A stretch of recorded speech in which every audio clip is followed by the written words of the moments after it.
Yo, what's going on, everybody? It's your guy Rez, and we are back on this Wednesday evening. Hope everybody's well out there. Hope everybody's having a wonderful week so far. We are halfway through the week, people. So hanging in there. I know a lot of people typically love to go on these live streams and just chop it up with your boy, man. This is episode 74, which is crazy just thinking about it, man. Like, I remember when we did episode 1 and 74 episodes later, here we are back again with another dope live stream. So for those of you who are new to the live stream, shout outs to the 3 people that are in here. I do these lives every Wednesday, 6:30 p.m. Pacific Standard Time, 9:30 p.m. Eastern Standard Time. I try to do different topics every week, and I also take requests. This week, as you can see, if you look at the title, this is an open live, guys. I try to do open lives at least once a month, in case people want to talk about something specific that I didn't bring up, that I didn't talk about. What the hell was that? That was weird. I just saw something move over there. That's crazy. But anyways, guys, we are back. My dog's here. He's chilling. That's probably what it was. I was looking over there. But welcome. Huh? That's my wife. My wife's throwing stuff. I thought this place was haunted for a second, But welcome, guys. If you guys want to hop on, the link is in the chat here. I will post it again in case you guys want to hop on. And, couple things that I want to talk from my end, and just kind of update you guys with the next upcoming few live streams. I'll jump into it shortly here.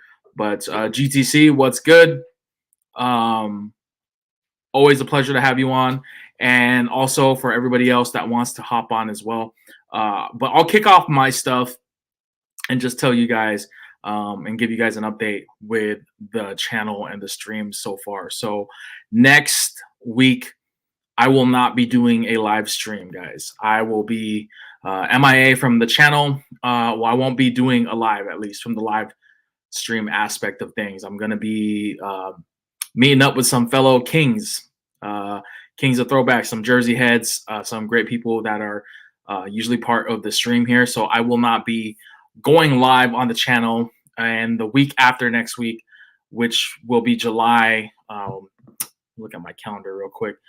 It's going to be, so just to update you guys, June 28th, I will not be live, and possibly July 5th, I will not be going live as well. That one is tentative. I will let you guys know on that one, but definitely June 28th, I will not be going live, guys. So 6:30 p.m. I won't be here.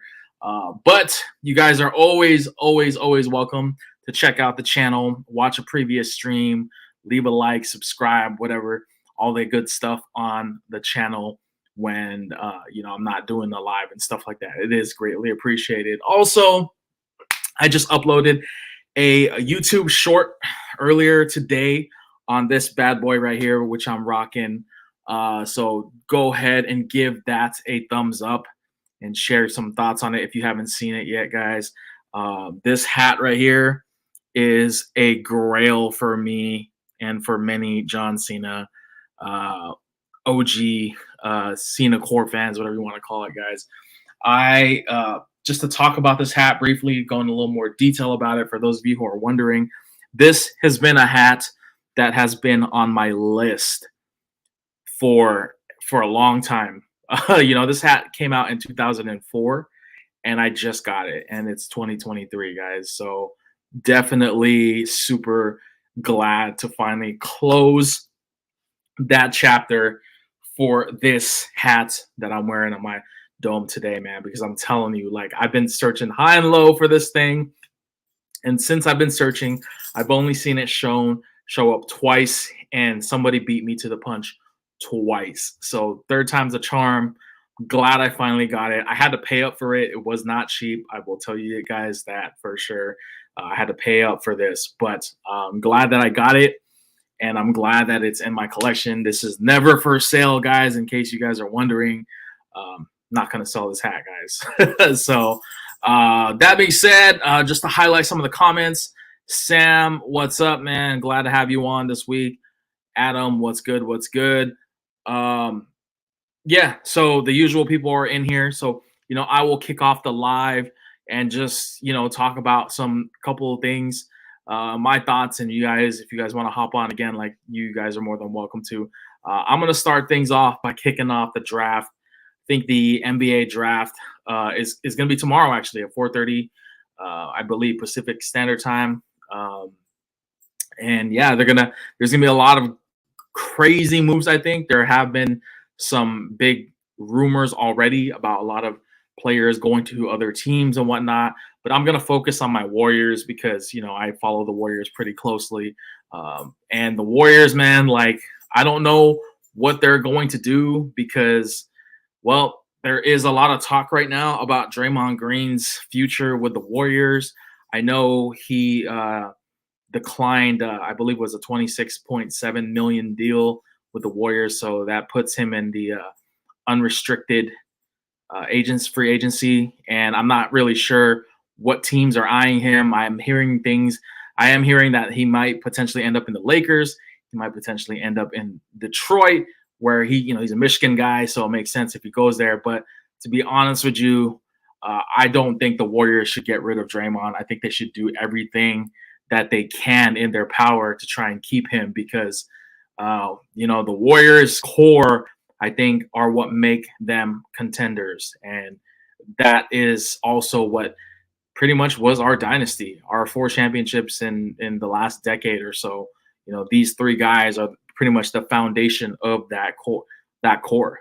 And GTC says, "You kidding me? It was that expensive?" Yes, I'm not even joking. This hat, I'm telling you right now, I know it was really cheap when it came out, but like, yo, I challenge anybody out there to try and find this hat. Just even find one pop up on any website. Go on Mercari, Poshmark, eBay, whatever, and see if somebody has it. And if they have it, see how much they want for it, or just see if it's still available. Because I'm telling you, this hat was. I don't even want to like put that out there. I don't want to put how much I spent on this hat, but I'm telling you right now, I had to pay up. For real. Like I had to pay up, guys. That's how bad I wanted this hat, man. So let me just go over the detail real quick of this. It is brand new, at least until I start wearing it, but it's still fairly new. Still have a clean sweatband. And this is, of course, WWE from 2004, guys. And yo, like I had to pay up big for this. And it is a Velcro strap hat. Got the WWE logo that is embroidered. So for those of you who are wondering what this hat is, what Ruck Fools means. So basically back in 2004, when John Cena was still doing his whole rapper thugonomics gimmick, WWE released some merch, which they released this in a t-shirt and a hat. And basically they would censor this.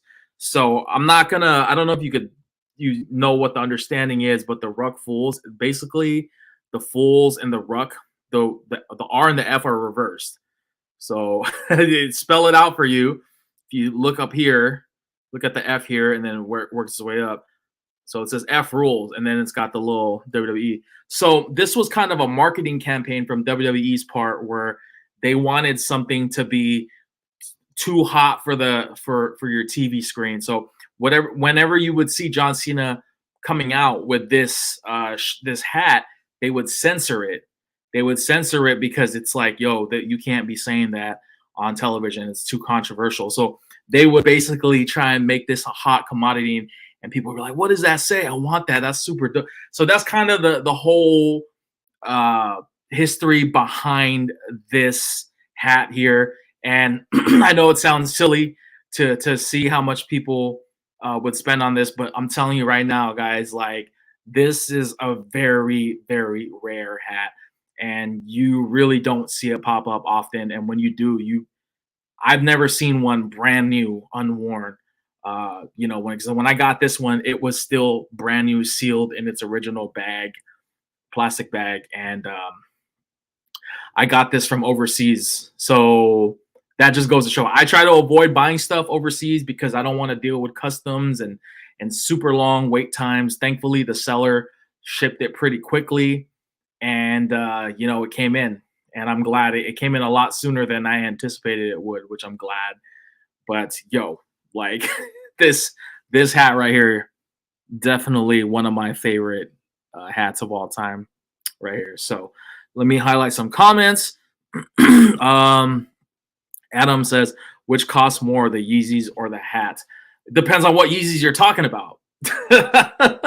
So yeah, he said he's coming back. Kristaps Porzingis coming to Boston. I saw a headline like that right now. I saw it on my television screen, and I was like, Porzingis to the Celtics. That's an interesting move, but I don't know who you guys would give up. Don't reveal the money. I'm not gonna put that money out there, and not in this live. I don't even know if I will put it out there at all. But I definitely paid a pretty penny for this. Dr. Resonomics, what's up, Big John? Hope all is well. Congratulations again, brother. Ruck Fools, yes sir, yes sir. Yeah, so excuse me. So you know, just understanding, you know, I guess like with everybody's desire on purchasing something, I know there's people out there that would spend ridiculous amounts of money on something that we might look at being crazy. And you know, I guess I'll throw a question out there, you know, in today's discussion, but like, is there something that you guys and gals are willing to spend, you know, a crazy amount of money for, even though somebody might look at you like, yo, did you really just drop that much, you know, money on this freaking item? Like, you're crazy. I think this is for me. I think this is that item. Like, of all honesty, like I think this one takes the cake for me. But if there's anything that you guys are willing to share, please, the floor is open, and or just put in the comment section, because I definitely want to hear your guys' thoughts on that. Jake says, yo, what up? I got another thing I got to do later, so I might jump in later if still going, for sure. Hope all is well, Jake. Adam says Brogdon, and I think draft picks and maybe someone else. So you guys aren't losing too much. I think you guys should keep Jaylen Brown and Tatum. I think those two guys are definitely, you guys are still contenders, and even with Marcus Smart. So yeah, I think that might work. But I don't watch the Celtics as much as you guys, so, or at least you, Adam. So I can't really give my official, or I can't give you a definite breakdown on that, unfortunately. But it says, I repurchased my Heineken Dunks last month. Dang, you bought some Heineken Dunks, bro. How much did you drop on that? Like, I owned a pair of Heinekens way back in the day, and I got rid of them, sadly. I still have some of my older SBs in my collection, thankfully. Just to name off the top of my head, I still have my De La Soul high tops. I still got my MF Dooms, and I have my Tiffany low SBs. Those are just some really older, rare SBs that I still have in my collection.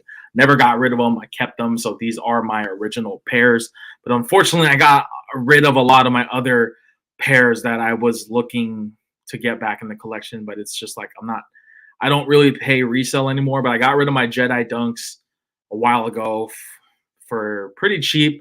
I'm pretty upset, kicking myself about it, because, you know, those shoes are damn near impossible to find for a reasonable price, and let alone a wearable pair, presentable looking as well. These shoes are just as old as this hat is, and you know, shoes have shelf life. You know what I'm saying? Like, if you don't wear your shoes, they fall apart, which is partly why I try to not buy older shoes anymore either, because of that reason. Like, I don't just collect shoes. Like, I don't buy shoes anymore just to have sitting in my shelf. Like, I want to wear everything that I have, and I want to wear it a lot.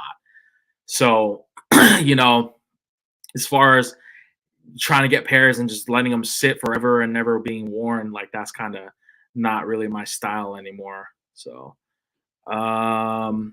Jake says, a game worn Minnesota Wild made in Canada Adidas jersey. Honestly, Whoa, that's pretty big. I don't have any made in Canada jerseys. I don't think. I have to double check. But as far as I know, I don't think I have any MICs.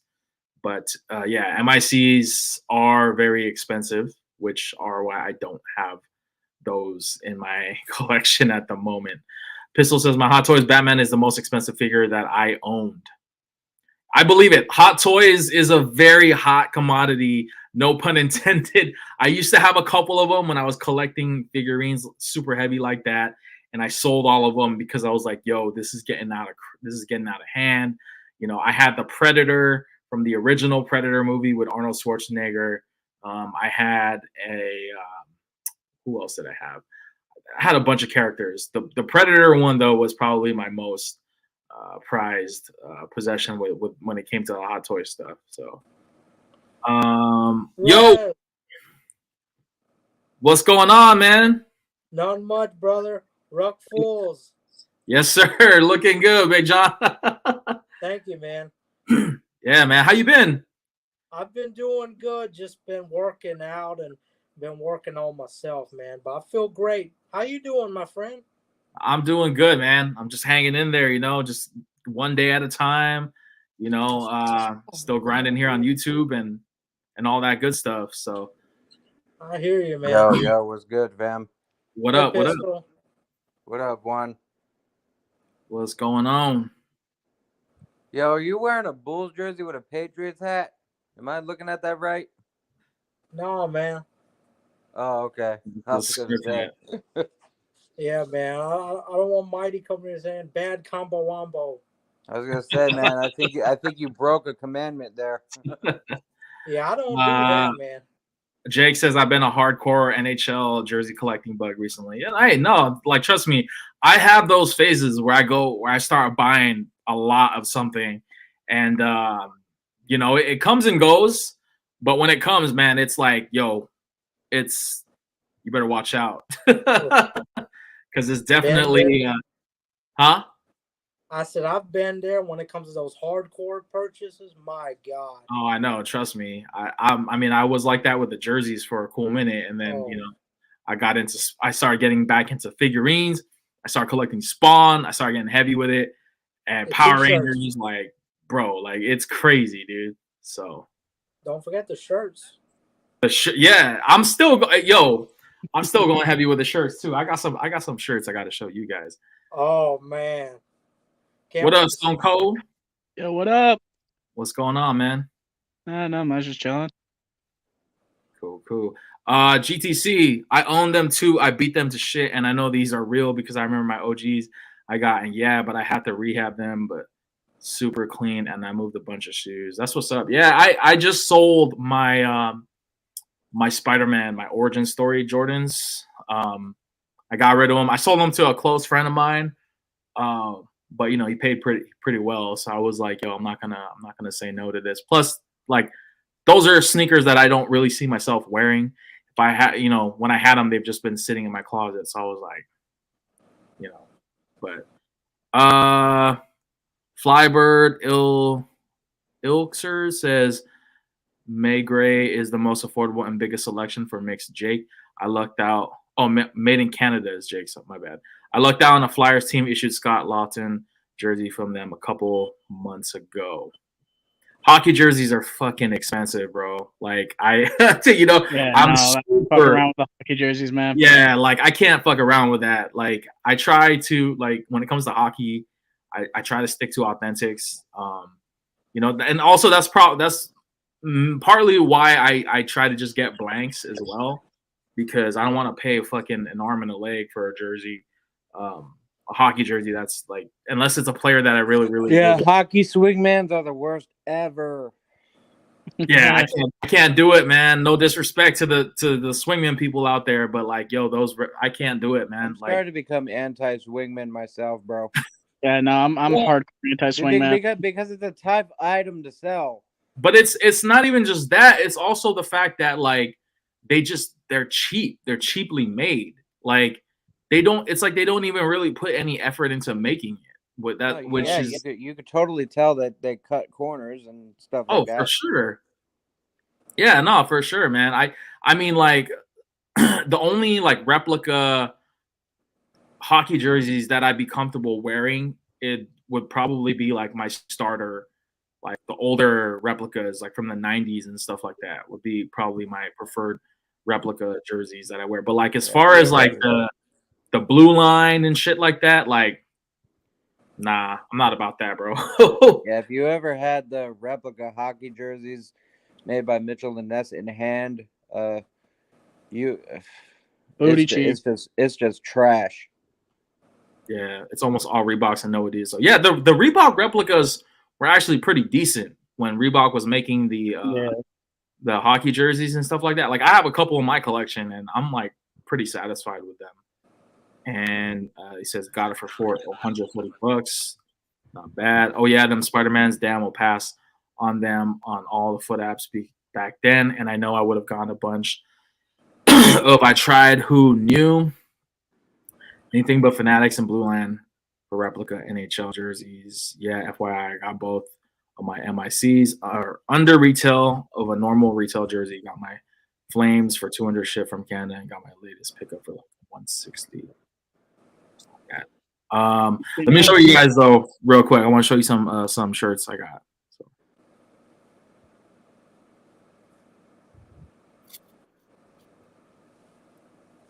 What's up, John?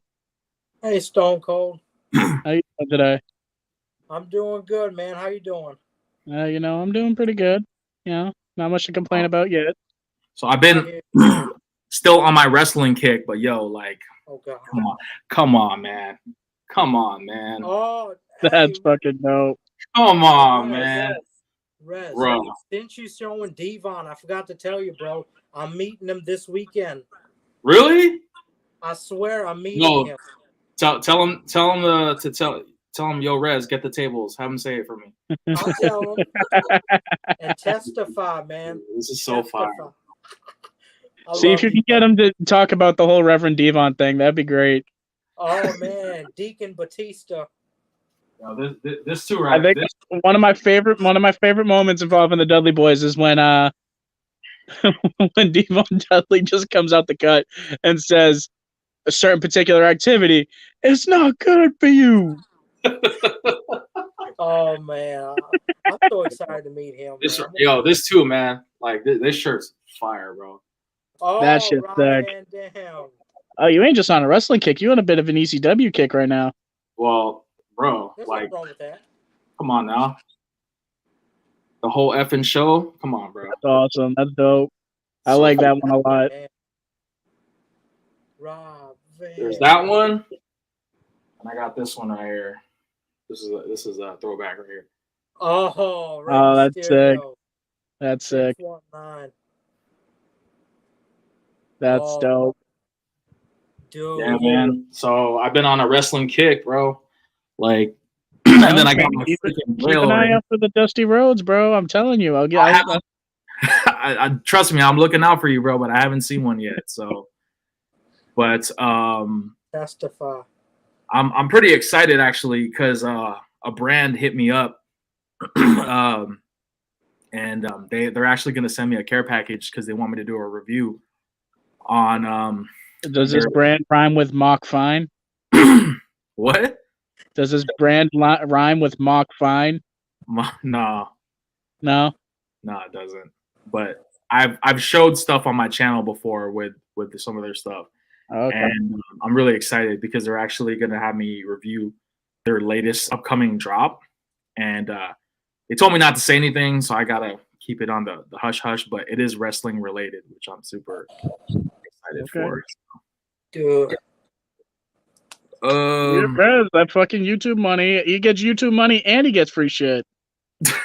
Testify. Speaking of, man, YouTube mailed me my check this morning. Cha-ching.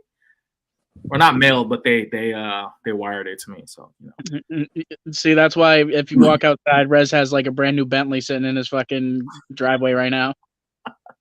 I got a 95 Corolla in the back. No, I'm just kidding. Bubba goes to the same gym. I go, hey, that's crazy. Don't get me started on Bubba. That's crazy. Yeah, I got a massive grail coming with a couple of weeks. That's what's up.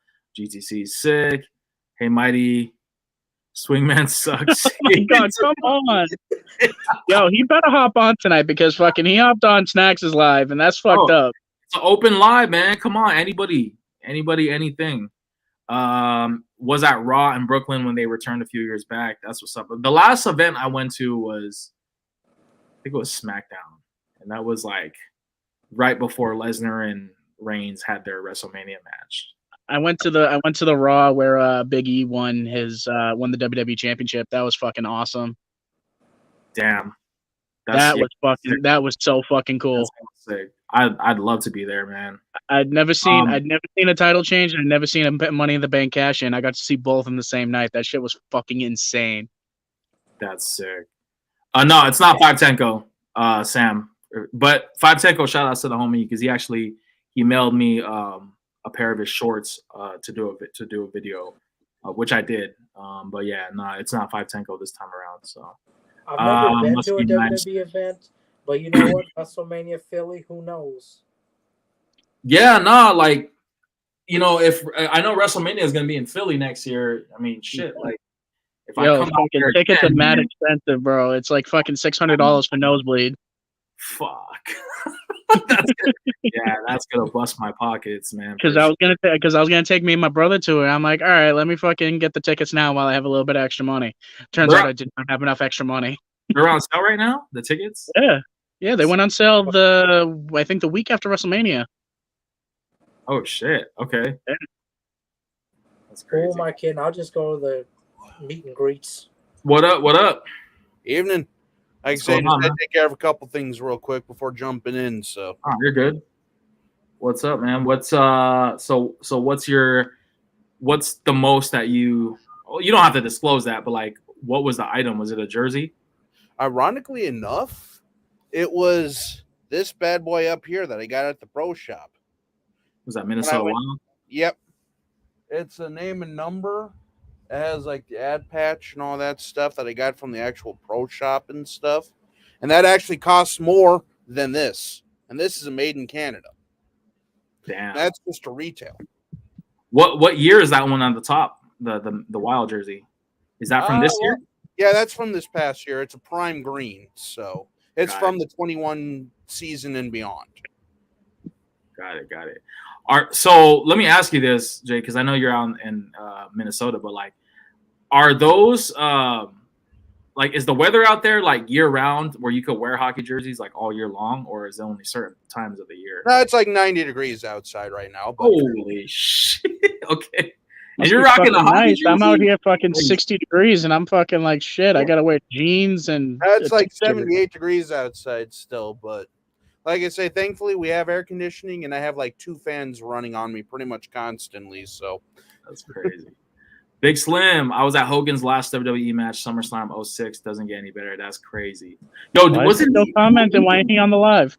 Who did he battle? Was that Lesnar that he battled? No, that was Wasn't it Orton? Yeah. I can't remember. Yeah, it was Orton. Damn. Terwin John says, "What do you guys think of the All-Star hats for MLB?" I you know what? I haven't seen them, to be honest. Yeah, I really haven't either. I think I kind of saw look like renderings, but I didn't see the actual product. Yeah, I would have to look those up. Let me see. MLB All-Star. I'm assuming it's new era, right? Yep. Let's see. Official hat player of the MLB. Here's the 2022 MLB. They look like they're all gold, black and gold.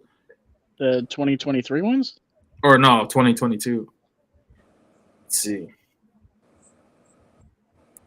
Yeah, I don't really when it comes to like current hats and stuff, like I'm very, very particular because like I'm not really like a patch guy. Not that I like hate them or anything. Like I don't mind the patches on the hats, but like and the crazy thing is the hat game is getting as crazy as the dude.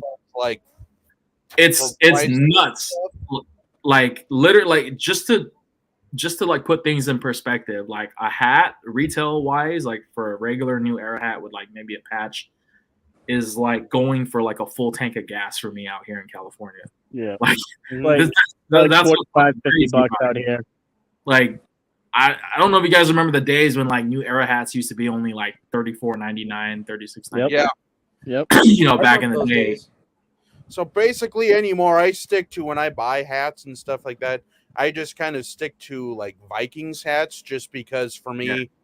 family tradition and stuff like that. Because well, it started off as just like a hobby, and then I found out that my late brother used to do stuff like that. So I kind of do that in his honor, if you Yeah. may say, because he's the Yeah. reason why I am a Vikings fan. Unfortunately, he couldn't root for like the Patriots or something like that from the early 2000s, but Mhm. it is what it is.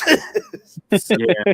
Like I No, say, I- like, Some lean years for you guys. I'm the same way. Like when it comes to like hats and stuff, especially like I rarely buy draft day hats and stuff like football. There's some that are cool, but like I think the most like up to date hats that I buy are probably like basketball. But even then, like I have so many basketball hats that I don't even Yeah. wear, and it's like and I'm also one of those too that won't just drop money on like a New Era hat if I don't like it. Because case in point, the NFL and like MLB and stuff like that has been going with like the trucker fitteds recently, which as a guy with a bigger head, you know, who wears like a larger size, yeah, can be kind of difficult. And Right. I mean, I can't really fit snapbacks to save my life. Like New Era snapbacks, no, they don't fit at all. Ironically enough, though, the Fanatic snapbacks for like the NHL fit me almost perfectly. So it's kind of interesting how that works. Yeah, I don't think I have any Fanatics branded hats. I thought about getting the reverse retro, not the 2.0, the first one, the 1.0 for the Sharks. But I ended up not getting it. But it looked nice. It was like a You curved fake brand. fan. Huh? You fake fan. I just don't have the space. That's what it is.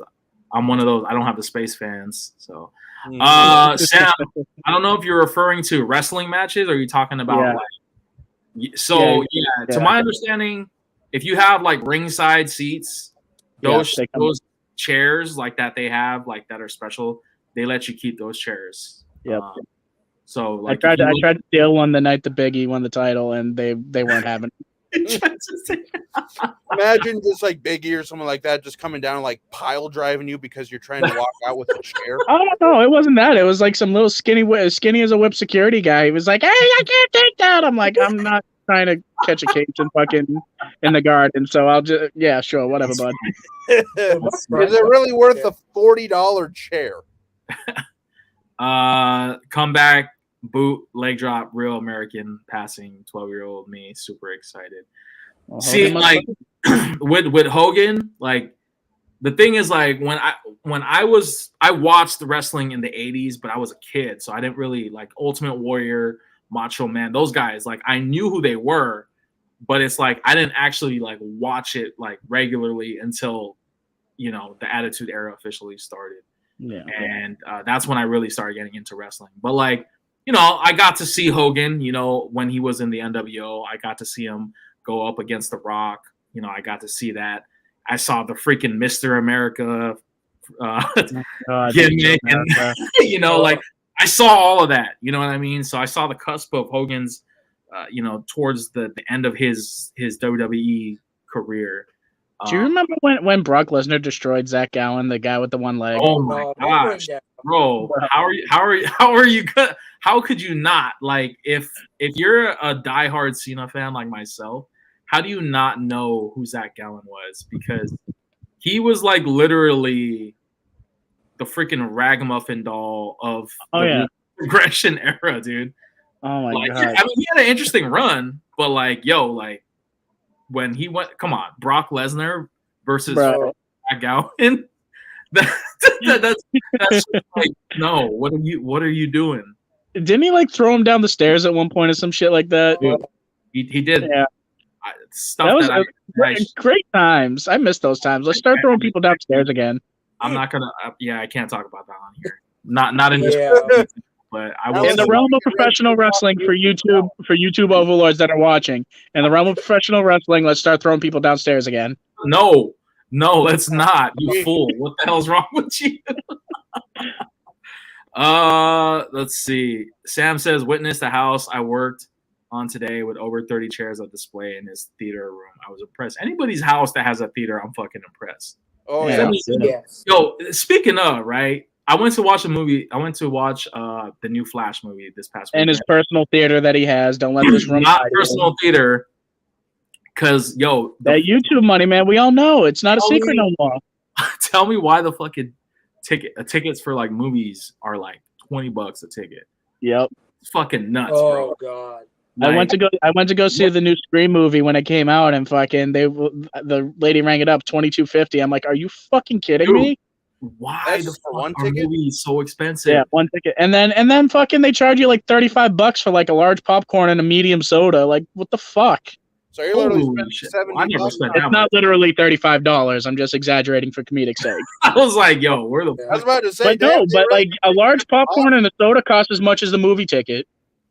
yeah. You know when I go yo, to the that's crazy. on discount day at the theater at my local theater on Tuesdays they have discount day where I only have to pay $5.50. That's the only time I go. Other than that, I don't go to the theater.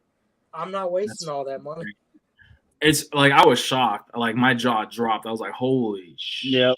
They're like $40 for 2 fucking tickets. Like, Yep. bro. Like you could literally buy the movie, watch it in an unlimited amount of times for under $40 when it comes out. Like That's what why, the like, fuck? I'll watch the new Spider-Man, but I'm waiting until that shit comes out on fucking Disney Plus. I'm not watching Yeah. it before.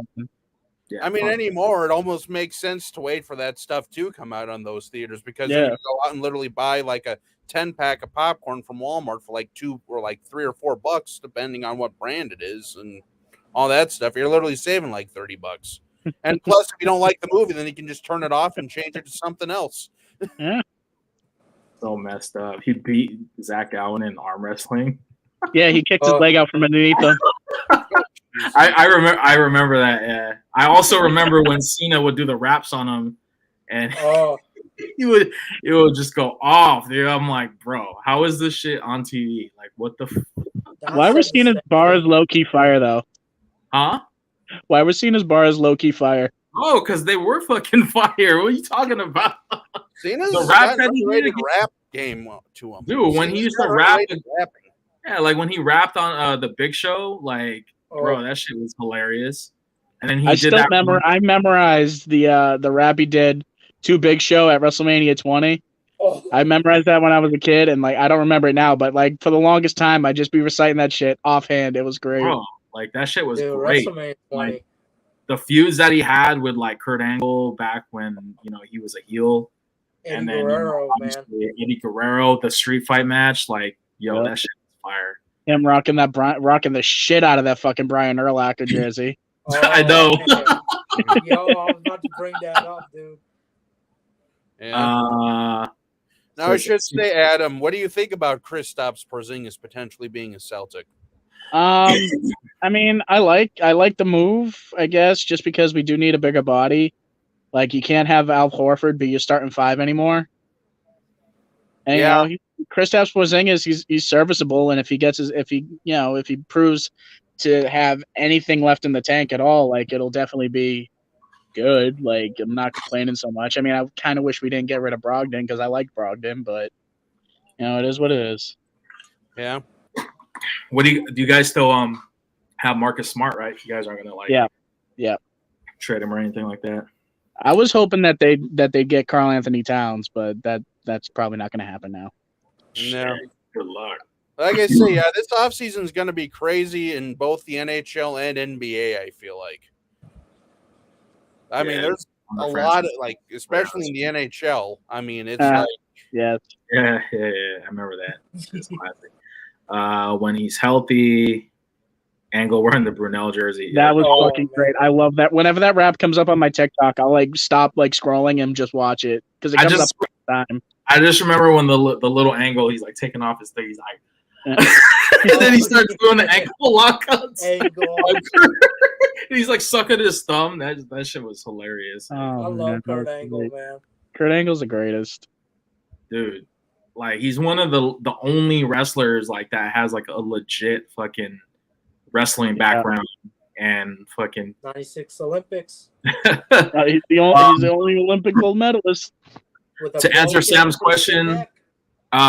yeah, I heard Secret Invasion kicked off. Dude, like when it comes to the Marvel shows, I'm so behind. Like I've only seen WandaVision and I have not seen any of the other shows. Like, You haven't seen Jessica Jones or The Punisher, or nah. I mean, they're not canon anymore, but Yeah, and I haven't seen the first season of Jessica Jones is really good. Like Yeah. really good. And David Tennant as Killmonger was fucking amazing. Second season kind of the third season was alright. Have you guys seen the trailer for the new Kraven the Hunter movie? That movie looks crazy. Like looks super violent, dude. I was like, yo, this is well, like what is this? R-rated? Like I don't know. It's pretty violent. I might go see it then if it's rated. It looked, dude, watch the trailer and I'm like, what the hell? It's crazy. I'm the French. Oh, I already highlighted that. It says Loki was low key good. I tried to watch Loki it. was low key. I was trying to watch it, but then I got like distracted and I ended up not watching it. It's because it didn't have fucking Fat Thor in it, so like you know. I heard Angle handled Lesnar in a player on amateur match in the back. Well, yeah. Those two fucked around all the time. Yeah. Remember when they used to have those? Huh? I was gonna say, did you hear about the wrestling match that fucking Mr. Perfect and Brock Lesnar had on the plane? Yeah, Oh, God. like, there was like legit beef, right, between the two. Plane ride. Well, no, because Mr. Perfect was like the eternal fucking ball buster, and like Brock Lesnar was the rookie, so like he would fuck with Brock Lesnar, and then I guess Brock Lesnar had enough of it on that plane ride from hell, and they almost opened up the emergency hatch. He splattered shaving cream What while the Brock hell? was sleeping, and wham! That's crazy. It was Yeah, wild. watch the Dark Side of the Ring on the plane ride from hell. It's really good, and then also you find out some stuff about other people that I'll Yeah, definitely check that one out. I'm not a Ric Flair fan anymore after that. I'm not a fan of his after what he did last year, dude. I waited 3 hours in line to meet this man. I went to StarCast, his last match, bro. Up until this point, bro, I was the biggest Ric Flair fan. My mom was a fan of his. My grandparents were a fan of his. I was a third generation Ric Flair fan, bro. I met him first off with the Horseman, which I was lucky enough. The second time, I paid $200, $100 for an autograph, $100 for a picture. He signed. First off, he was supposed to sign for 3 hours, showed up an hour late, signed for an hour, and left an hour early. Of course he did.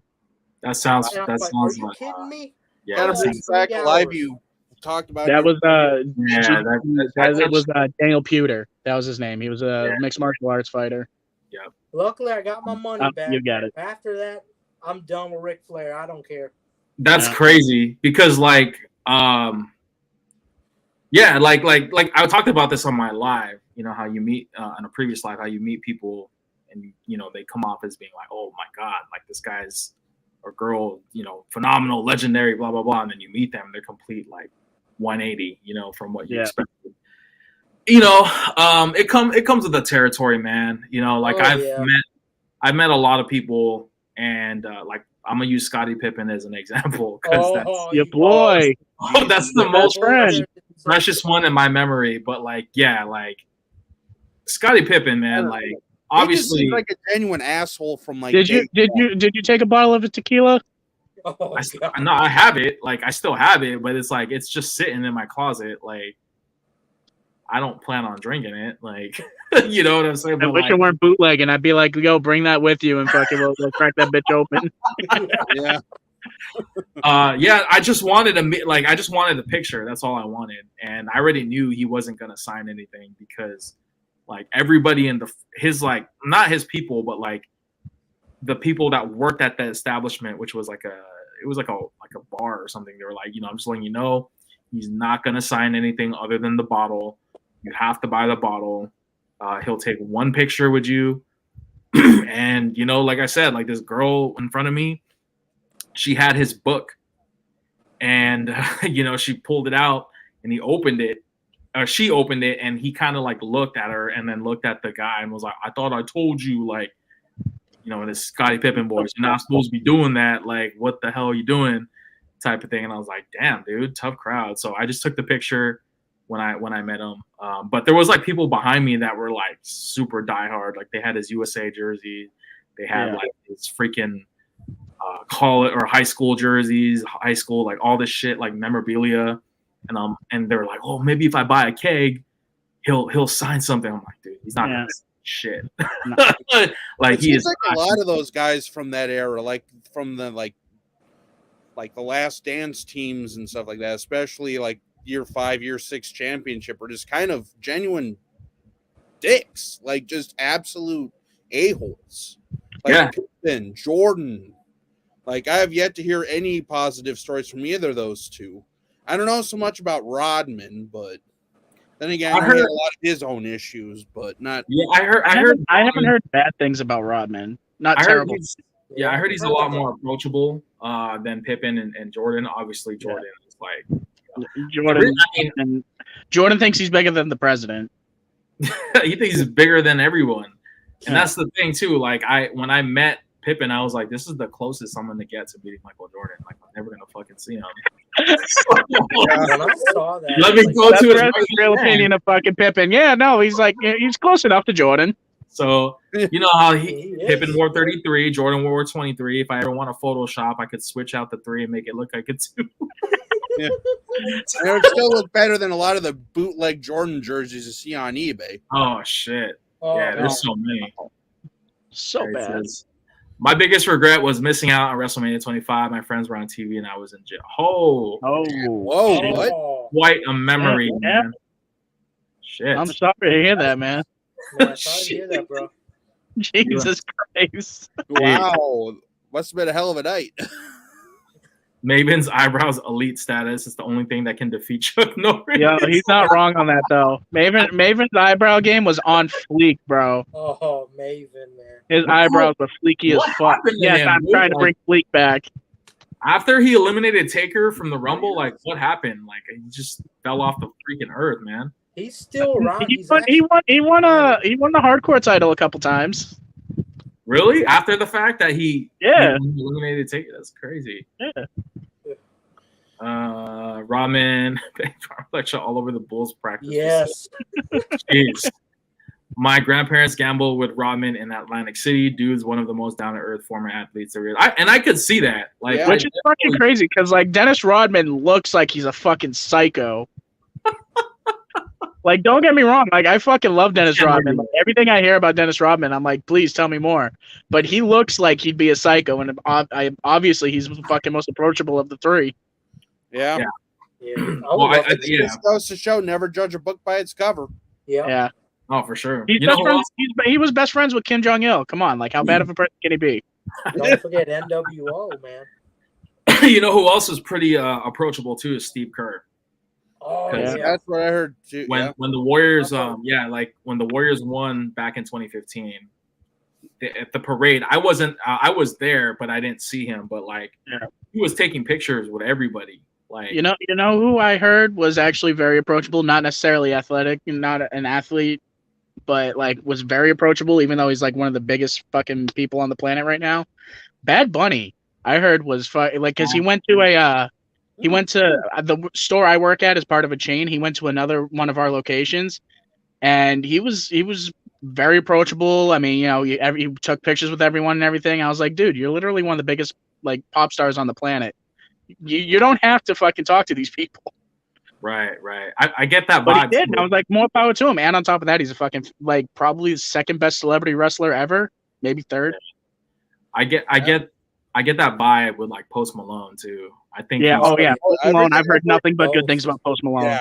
I've heard nothing but good things. He does a lot of things with like kids with like autism and shit, and my brother has autism, so like fucking like that just says how you wiggle your way into my heart. Like even if I don't necessarily fuck with all his music all the time, like Post Malone is fucking A-okay with me.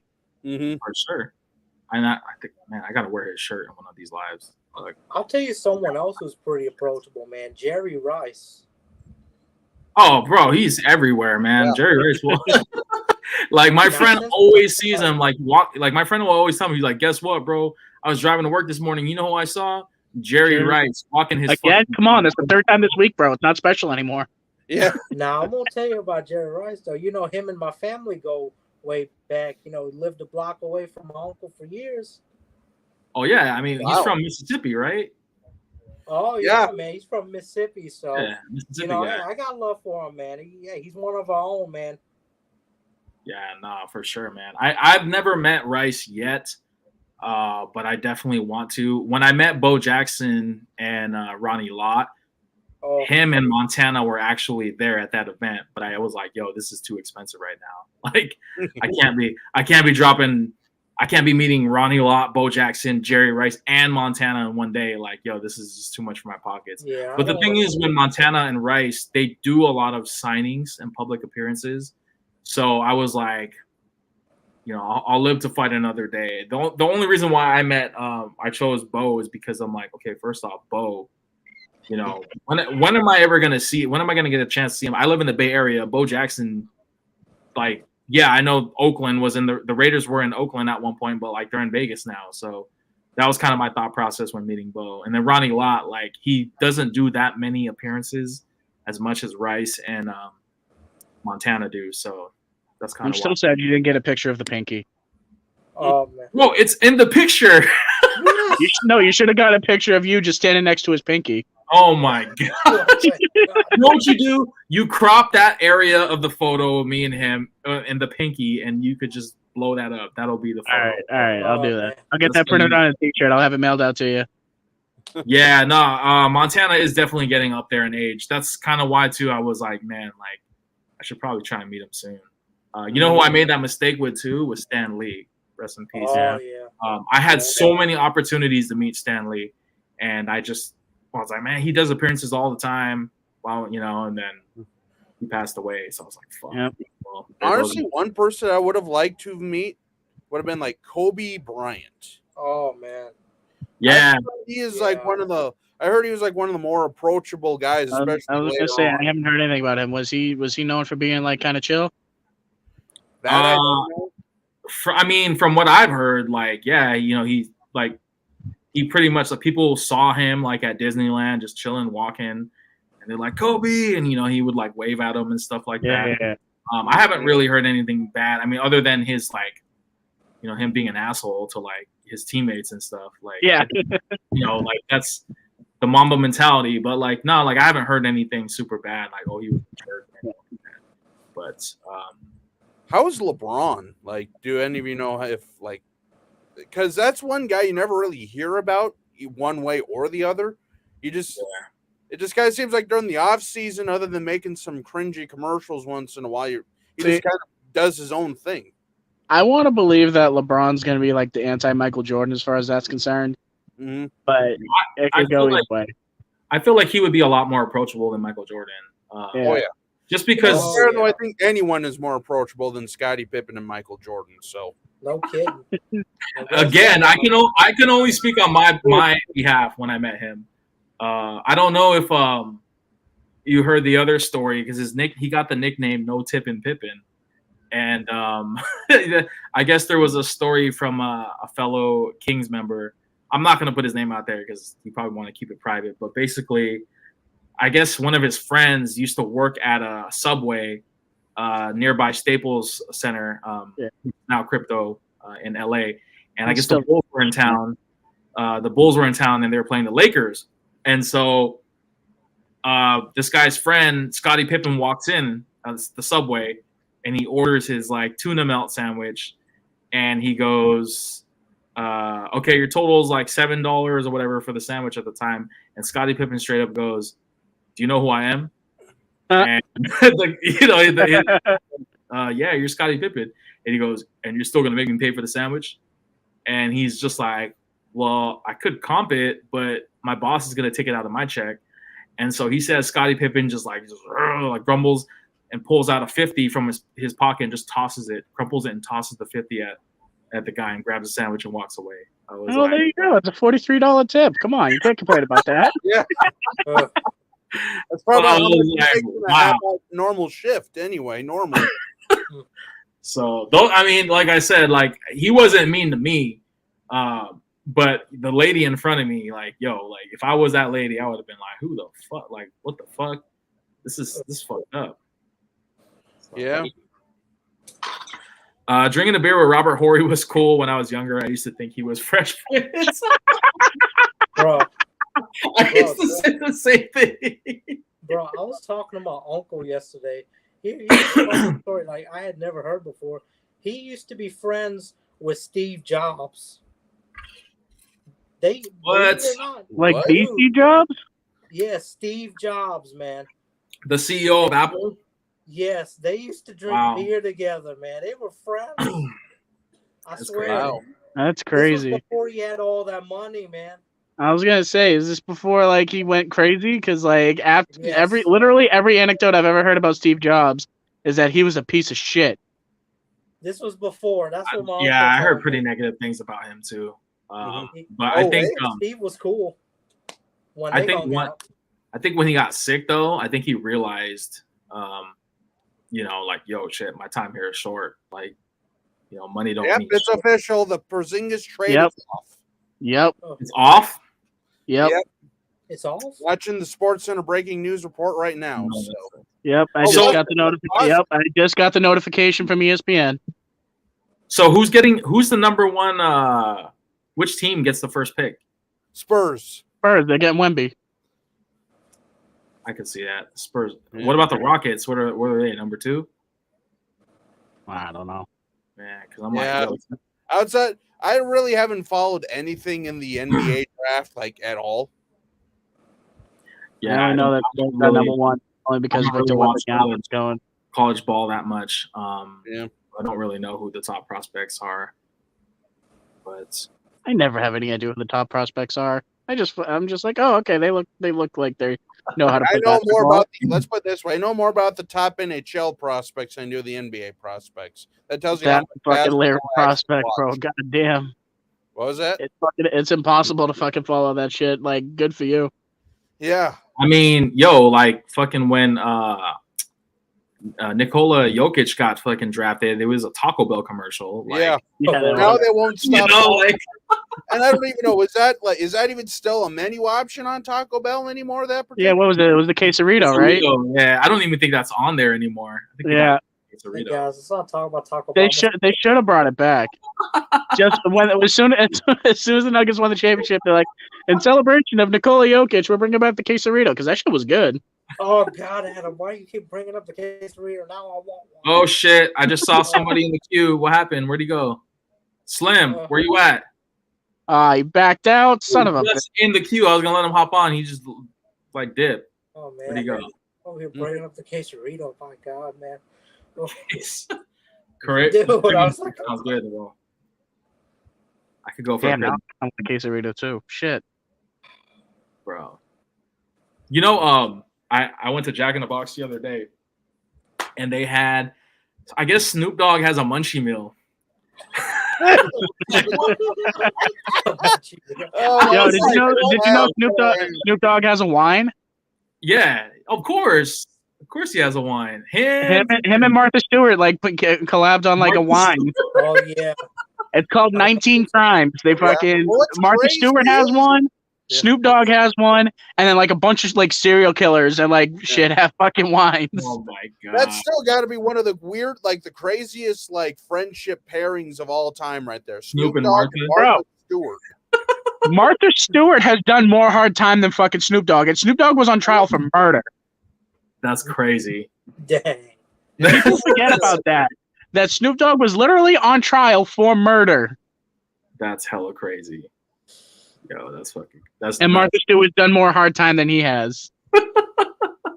What did she get locked up for? Didn't she do like Like tax Tax evasion. evasion. tax evasion? That's like what Wesley Snipes did, right? Yeah. Yes. Oh shit. Shit. What was I gonna say? I totally forgot what I was gonna say. Oh yeah. No, about the whole munchie meal thing. That shit was crazy, but it looked super good. I was like, I think it came with a taco, curly fries, regular fries, a brownie, and it was like it looked like a freaking like a hot dog, like a chili cheese dog or something. And I Can was we stop talking about food now, please? That's what I've been It was saying, like- man. Come on. Looked like a freaking like hot dog. What up? Fuck you and your Royal Farm chicken, you asshole. That's what I've been saying. Looked like a freaking like hot dog. What up? Fuck you and your Royal Farm chicken. Yeah, you're echoing. Yeah, you're echoing hard body, bud. Yeah, you're echoing. But nah, that shit was. When I saw that, I was like, "Damn, should I order this shit right?" I'm like, "Nah, I can't." This shit. Where's that shit knocked even out my from? stomach. Like, where's that No, from? you weren't in the right frame of mind. You needed to, take a little medicine, then go get the Snoop Dogg Munchie meal. We'll get it when I go out there. At least until you. Nah, there's no Jack in the Box out here, bro. How do you not have a fucking Jack in the Box out We there? don't have Jack in the Box. Nah, I don't. We don't believe that either. shit. Then again, other live in Buffalo. How do you know what Jack in the Box is if you don't have one? We don't have Jack in the Box. I don't believe that shit. That shit's fucking loud, bro. What is going on, bro? Turn off Yeah, the we fucking listen to stream on TV. Just watch mute. You're gonna have to mute your channel. What is going on? Turn off the TV. Just mute. Yeah, you gotta mute your channel, so otherwise it's gonna echo. Or mute the TV that you got on, and then you can hear us talk. Well, he's hearing us talk just like 3 seconds later. Like, yo. So just FYI, I was telling everybody that I was fucking watching Breaking Bad, bro. That show is so fucking good, man. Yeah, I heard that show is. They're better. Hey, fucking Breaking Bad. Huh? Nah, it's one of the shows I gotta watch eventually. I gotta Bro, I gotta get off my ass with that. I've always been a Bryan Cranston fan, but like, yo, the show's fucking good. And Oh, yeah. it took me so long to just like start watching it. The funny thing is that my wife, she lived in New Mexico a lot during her teenage years when she was in high school, and a lot of the filming there. Yo, where'd you go? What the fuck? You just did. He's like the Phantom. Bro. Yeah, and a lot of the filming that they did was actually like at her high school. That's crazy. She's like, "Oh, I know this person. I know where that is. I know," and I'm like, "That's fucking crazy." Like, just the whole like synopsis of the show is just fucking crazy. Like, I don't know if you guys know what it's about, but like, I've seen it. Yeah. it's I love crazy to Bryan think Cranston. about that. It's only like 5 seasons, right? It's 5 seasons, but each episode is like 45 minutes long. I could do. And I'm on season 3 right now. And yeah, there's 5 seasons, and each season is like around 13 episodes. So You want to know something funny about Bryan Cranston, real quick? yeah. So he and Snacks, if he ever hops on, would appreciate this. He did a bunch of the voices of the villains on Power Rangers. I know. Yes. He did the fucking And lizard Billy guy. Cranston was named after Bryan Cranston. Really? Oh, this shit. Yeah, I the didn't- Blue Ranger was named after Bryan Cranston. Really? Yeah. Wow. I Yeah. did not know that, and I'm a Power Ranger guy too. That's fucking Yep. crazy. I'm not gonna lie, guys. Since we're talking about Bryan Cranston, dude, I was actually on a Malcolm in the Middle kick a while back, man. Oh, I Jesus. I started haven't watched watching- that show in a long time. Look at that Bro, show, man. Like, I mean, I was like, Well, one of you know who else doesn't? You know who else doesn't remember much about that show? Who? Frankie Muniz. You want to know what's crazy about Frankie He Muniz? doesn't remember shit. I feel bad for him though. Like he doesn't remember anything about making that show. Yeah, that's the So he's crazy. doing like stock car racing now. So like, good for him. He's in the ARCA series for NASCAR, which is like the 3rd or 4th tier of NASCAR. So yeah, he's actually doing pretty damn well too. I knew he did voices for the Power Rangers, but I didn't know that he was Billy Cranston. The Blue Ranger was named after him. I just realized. Yep. I was like, shit, his last name is Cranston too. Yeah, So, that's pretty fucking dope. that's my fun little factoid about Bryan Cranston and Power Rangers. Yeah, and he played the lizard space alien shit too. Yeah. See, now I kind of want to watch the Power Rangers movie, both of them, The first, which one? Mighty Morphin and Turbo. Turbo was cool, but I Bro, just didn't. wait. Here's my hot take of the night. You can do with this information what you will. I like the Turbo theme better than the Mighty Morphin theme. I'm gonna slap you, dude. Hey guys, Right. speaking of, I don't think I've ever heard anybody speak some blasphemy like you did. I like the Turbo theme better than the Mighty Morphin theme. Crazy. It's catchy, but it's definitely never gonna be better than the MMPR. Who's that? Walter Jones? Yep, Austin St. John and Walter Jones, man, they're coming to Mississippi Comic-Con this That's weekend. fucking awesome, bro. I met everybody except for Tweed, the Yellow Ranger who passed away. Rest in peace. But yeah, I pretty much rest in peace. So I was fortunate to meet JDF, the Green Ranger, did I. many times. I met Amy Jo was the last one, the Pink Ranger. I met her last December. Yo, you better not say that for a snack. He's gonna hop on here and fucking like Oh, be like, yeah. stay the fuck away from my baby mama. Yo. Hi. Yo, Slim. So I really like you guys. I miss you guys. Hi. so I have a jersey that I have in mind that I'm gonna wear when I meet you guys, but I don't want to spoil it. So I'll let you guys guess though.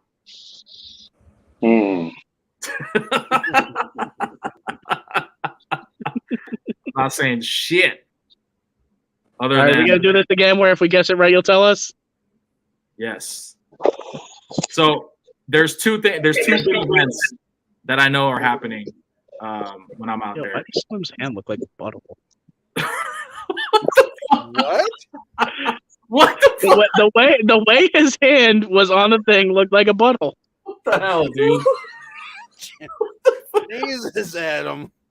My God, man. Adam, you need a girlfriend, What was it? Your white whale pickup? I said, you have a girlfriend now? Oh, bro, you weren't supposed to say nothing. That was a spoiler. Damn it. All right, well, Hilarious. there you go, Rez. You ain't got shit on me now, motherfucker. What are you wearing? What is that? Yeah, motherfucker. Hold on. I can't see. What number is that? Pistol Pete, man. 444. 444. Nah, Yeah. you can't. You can't hold shit over me now, motherfucker. Nah, you don't know because I got something else, bro, and I'm not gonna show you until I see you. Hey, you know what? That's fine. It's a pistol that shoots blanks. Wow. Pew pew. That's all right. That's all right. What up, POB? What up, fool? What up? Rez, you excited to come out, bro? Huh? You excited to come out, man? Hell yeah. Only thing I'm not looking forward to is a fucking insane ass jet lag I'm gonna have. So my flight is gonna be about 8-hour total trip, and I have a 3.5 layover. So I'm just gonna be chilling. So when are you leaving and when you actually getting here? I'll tell you offline. Okay. I don't want to put my business out there like that, but Damn it. I'm coming out there. I'm thinking about what jerseys I should wear and bring. I already have one for sure that I'm going to be bringing. We know you're bringing the Larry Bird shooting shirt. I don't have that. What the hell's wrong with you? Bro. Yeah, if I could tell you, Want me to pull up the fucking receipts? I'll pull up the receipts. Rez, you don't have a good track. You don't have a good track record pulling up receipts, bro. Just stop. What do you mean? I got the receipts. I know that. Nah, you try to return that 94 rice. You try to return that 94 rice. I'm like, no refunds. No, I went back and I went Wait, back. are you talking to the king of fucking deep diving for receipts, bro? Come on, don't you come at the king? You better not miss. Mm. I went back and looked because I felt like a dumbass. If I was like, man, did I really ask for my money back? I went back and looked, never found nothing. Yeah, because you deleted it. Not at all. You deleted it. So damn, you can get faster. Who was it that did somebody make an unsolved mysteries like did Rez? It wasn't it a Robert Stack? Was that you, Adam?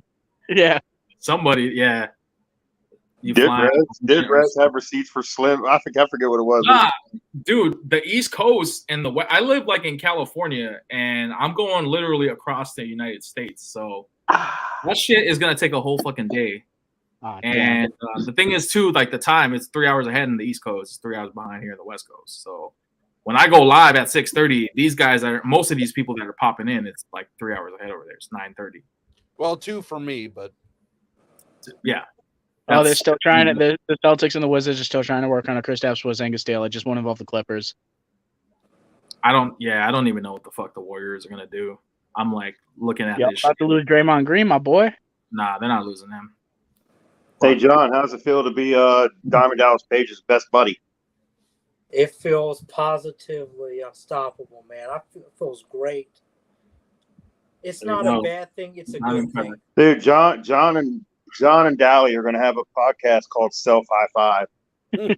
Hey, I worked out with him on stage, man. That's fucking amazing. Holy shit. Yes. Dallas seems like he would just be an awesome cat. Oh yeah, DDP. Like everything I've heard about him and seen about him, yeah, he's fucking super chill. I'm gonna tell you. Dude, did y'all ever see that?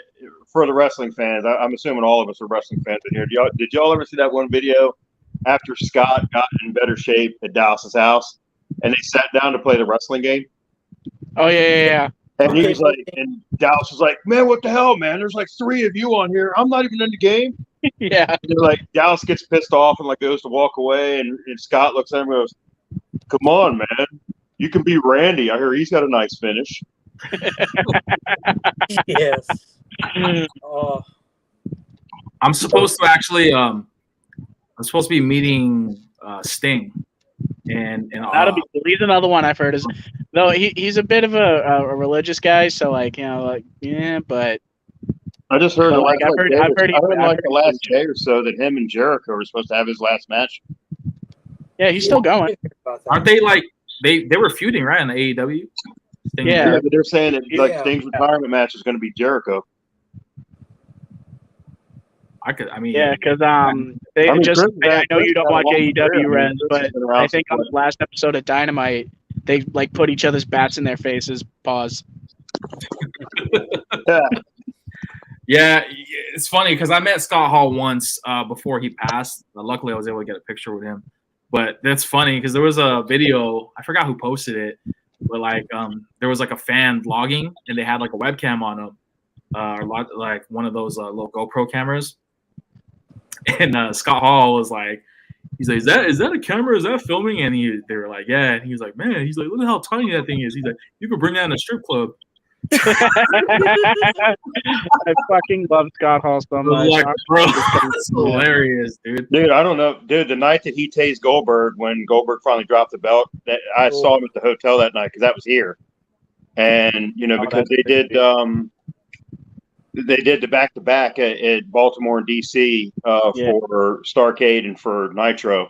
And of course we couldn't find Nash and couldn't find Goldberg, but we saw Hall was already drunk in the lobby of the hotel.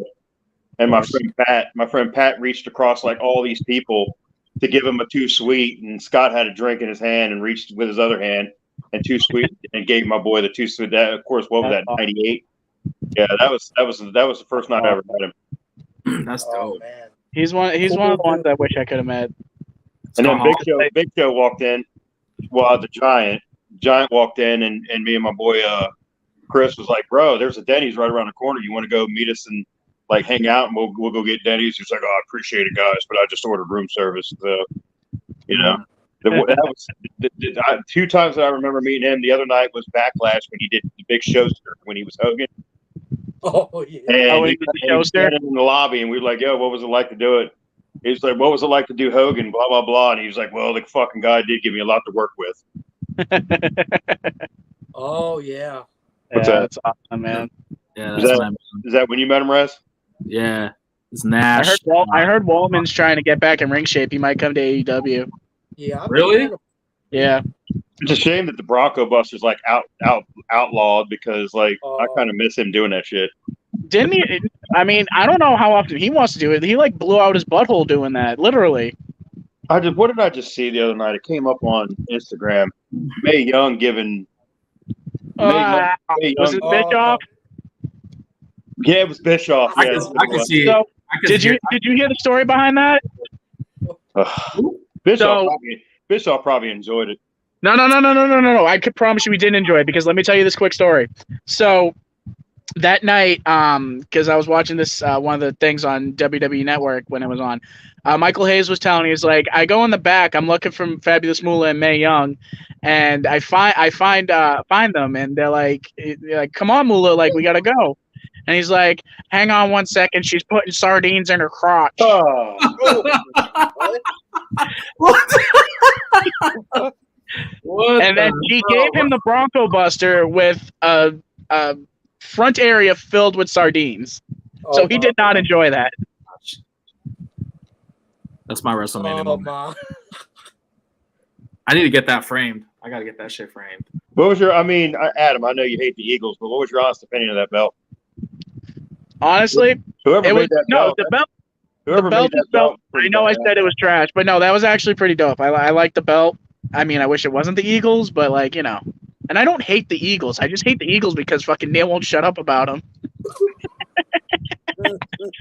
What you say to my face? I love you, Neil. Neil is nothing but love. I messaged him to see if he was awake, see if he'd get on, but he didn't write back. He's probably asleep in the chair. Yeah, probably. I've never seen anybody. Right now. I've never seen anybody that can sleep sitting straight up like he does. He's probably watching the live right now, just seething because I said I hate the Eagles. No, he would have wrote me back if he was awake. But so if Neil is watching or Neil does watch this, I'm just kidding, Neil. He's probably asleep in his chair, petting his fox. Oh.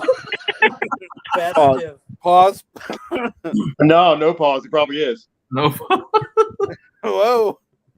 Are you Slim? Are you gonna go to Snacks' spot too when he does the barbecue? Dude, I'm hoping that everybody will be there. Like I said, hoop, swim, cook, all that. I mean, like I said, I agree with what he says. Though obviously, it's a weather. You know, the Hall of Fame will happen regardless, but the weather's got the weather is looking pretty decent. It's looking like it's going to be around 80 and sunny. So let's hope that continues. I mean, obviously that shit can change like a fart in the wind. Oh yeah, no. Just 2 days ago, I was in the pool right now it looks like it's going to be all right. Just 2 days ago, I was in here swimming at my house, 90 degrees, and getting baked. Yep. And now it's like in the 50s, and it's cold, wet, and rainy. Yep. It's not raining up here, but it's like 55, 60. It's coming. Usually anything that comes up 95 is heading towards you. So yeah, it's kind of crazy because out here in Cali, it's been fairly cool, but the weather has been jumping between like high 60s to low 70s. So I think the highest I saw was like an 80, low 80s. And up here, we've been in the low to mid 80s for about a week and a half now. Well, what happened, Adam? All right, so what? You're frozen, bro. Oh, there you go. I was looking at my weather. So hideous. It looks like it's going to be raining all this week and all the next week, but by Saturday it should be all right. Seriously, it's gonna be raining next week? Yeah. Yo, fuck that. I don't want to be flying in the rain. Bro, I've seen too much I've watched Airplane too many times. I'm not gonna do that shit. Yeah. Surely you can't be serious. I am serious, and don't call me Shirley. You know they made a second one. I was like, what the hell? I haven't even seen it. Oh no, yeah, that's right. They did. I was like, what the hell? I don't want to see it. I guarantee Leslie Nielsen got in it. You have it somewhere in that mess. Let's see. Artist says, "What do you think of the World Heavyweight Championship held by Seth Rollins?" Because it's the big gold belt. It's a big gold belt with the WWE logo in it. I'm all for it. I thought they dropped the ball when they didn't give it to Cody at WrestleMania. Yes. Yeah, they should have. Yeah, they fucking should have. Should they have, Rez? Yes. They fucking should have, shouldn't they? Oh, yeah, they ain't the ones no more, motherfucker. Guess what? They did. They done. I forgot. Rez has a romance with what's called, doesn't he? Fucking Uso. What happened? The Usos took Roman Reigns to the Uso Penitentiary, baby. Let's fucking go. Until those belts get off of his waist, you still gotta acknowledge the tribal chief, right? So why is he still carrying around the 3 belts? Because like the 1 belt replaced the 2, right? I don't fucking know. I mean, maybe they just have Heyman. I don't think they know. Maybe they just have Heyman holding the 2, and then he's got the 1 around his waist. I think that's the wise man. The wise man. Here we talk about meeting people. Heyman, when I met him in 2006, what a dick. Oh, Heyman? Yeah, I mean, dude. Yeah, I've dude, heard we went that down to, about it. when DX made their comeback in 2006, and they fought the Spirit Squad and Vengeance that year. We drove down to Carolina to the north to what's called and saw them wrestle them, and then we decided to go ahead and hit Fayetteville the next night. So we hung around.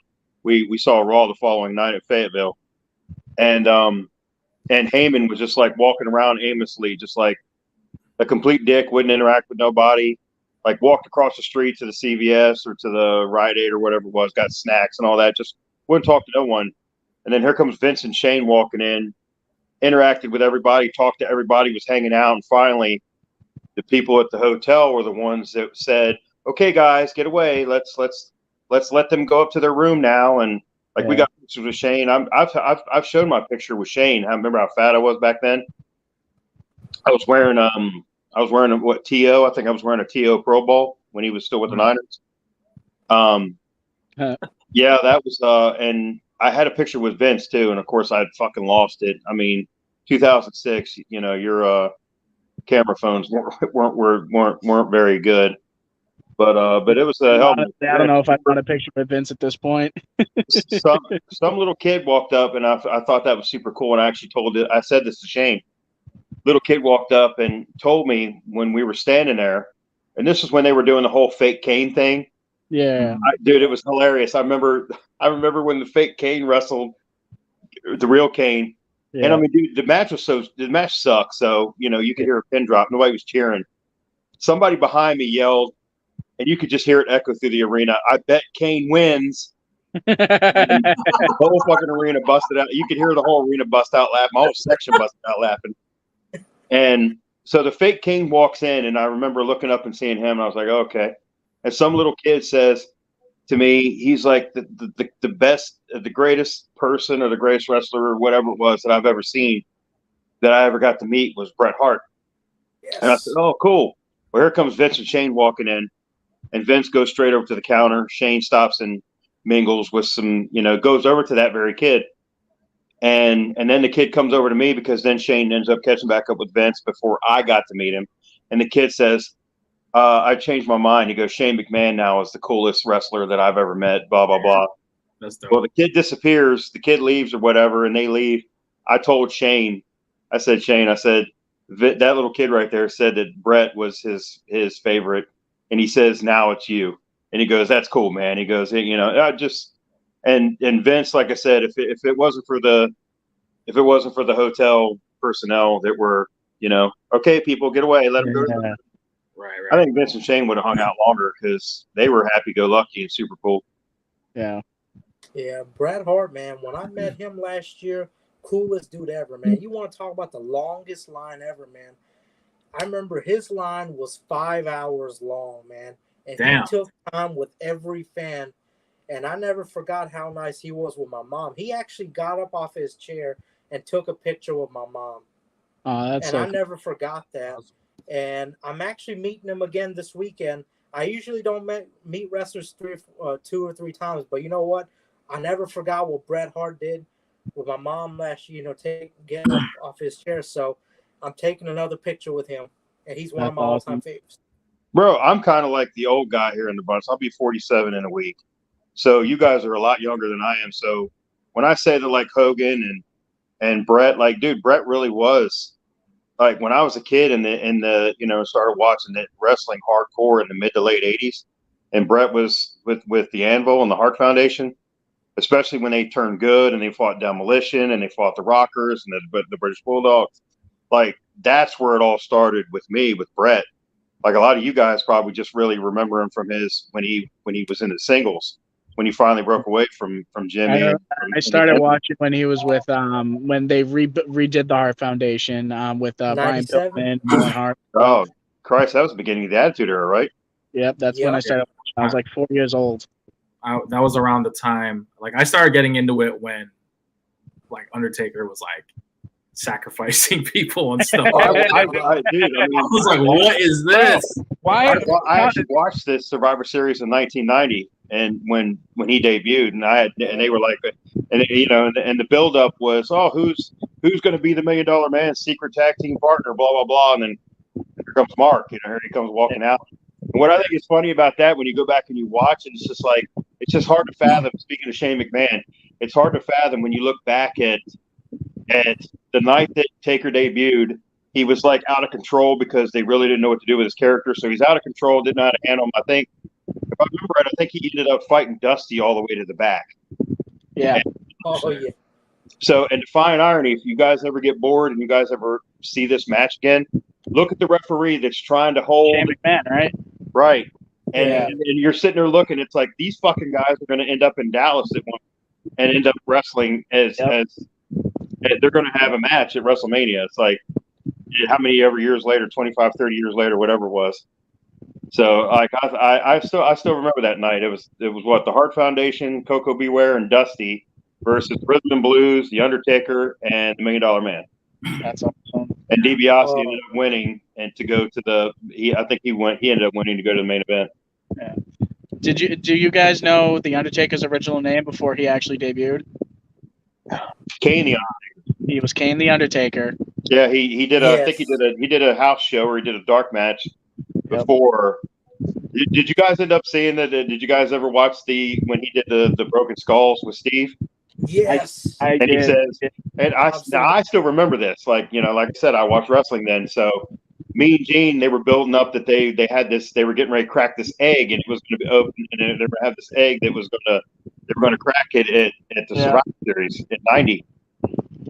And so of course Mark gets the call. We're going to have you come in. He's like, we're going to bring you home, blah blah blah. And so Taker said, I'm watching them do this build up with this egg, and he was like, I know damn well. He's like, man, they're going to be the Eggman. He's like, man, he was like, I guess it is what it is. I guess if they bring me on and I come out of this egg, I guess I'm just going to have to be the best Eggman that I can be. And he gets up getting the call from Brother Love. He got the call from Bruce Pritchard, and he was like, hey, look, this is what we want to do. We're going to bring you in as the Undertaker. I guess it was Bruce's idea, but Vince came up with the name Undertaker. And if anybody knows Vince, anybody that's going to get a full push, it's anybody that, it's like all the guys that they ever brought in, and Vince would give them a push, but then pull them back because they always said if Vince didn't create it, he didn't want to push it. Yeah. Taker was definitely his guy. The crazy thing was when, I don't know if it was much later, but remember that time when Undertaker, when he was doing the Dead Man gimmick? Oh yeah. And he opened that crate and it was Brother Love. Like, it was fucking hilarious. Why the hell is he so red? Like, bro. He's like tomato red, bro. What was up with fucking Chris Canyon singing fucking "Do You Really Want to"? I don't know, but that shit was hilarious. But you do, you do remember though that the night that he debuted, I disagree with that comment. Yeah. Repo Man was the worst character. No. So I can think of 5 worse off the top of my head. Dude, I felt so bad for that wasn't even Barry Darso, because Barry Darso, Repo Man was smashed from Demolition.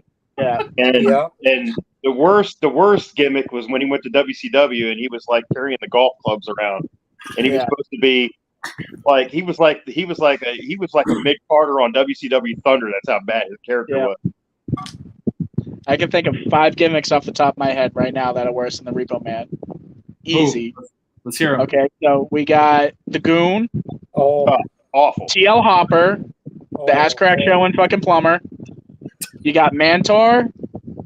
You got Fantagio. And you've got what's the other one that I always go to?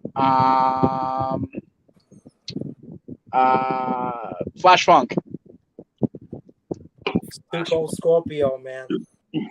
The Wrestling Pirate. Virtual? I fucking love that gimmick so much. It was so good. Oh yeah, I remember. You know who I actually met? I've actually Stone Cold Scorpio was another one that I met when I went to the hotel where there was a nightclub that was actually attached to the hotel, and Jericho was drunk walking around. He was hilarious. I saw Matt and Jeff. They were pretty cool. Billy and Road Dogg walked in still in their fucking gear. Billy's checking in with his Mr. Ass Pants on.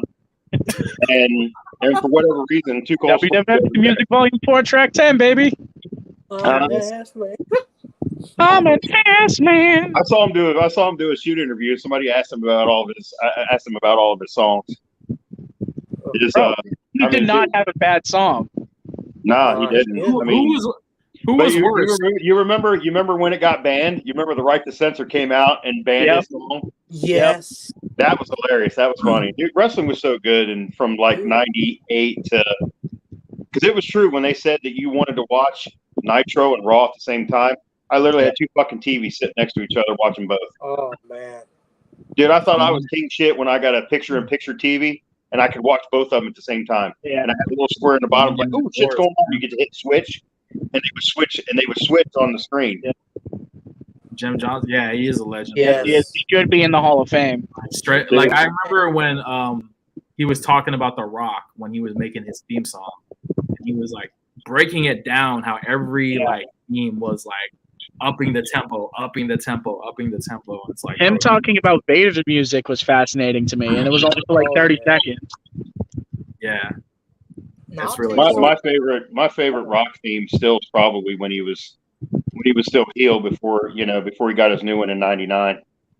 That's still probably my favorite, which is basically an extension of his Nation theme. But yeah, I still, you smell what the Rock is cooking. That I went to a house show and he was in the main event, and this is when Kane and X-Pac were tagging. And I mean, Kane and X-Pac come down to the ring, and like, we were at the Baltimore Arena Cap Center. We were one of those at MCI Center. And when you heard, all I heard was, you smell, that's it. I mean, the crowd drowned out the steam after that. Couldn't hear shit. Yeah. Oh, man. Taker was another one. When Taker had American Badass as his theme back in the day, I actually found my ticket. I found my ticket the other day from 2002. And he come down, and when he sit there at the top of that ramp, and he wind his bike up. Oh, dude! Yeah. I didn't think. I remember when it's another one that never had a bad theme. I didn't think it could get any louder than the Rock. The whole Brothers of Destruction, like when they would come out, when Taker would come out with American Badass. That shit. I remember the video. Yeah, when they did the combo theme of Kane's and fucking Roland, that was fucking video crazy. game. Yeah, you remember the video game when they'd have Kane walk all the way to the ring and do his spiel where he put his arms up, and then as soon as the four pyros would go off, rolling, then Taker come out. So dope, dude. Oh, so right. dope. I missed that was probably one of the baddest entrances ever. Yeah, for sure, easily.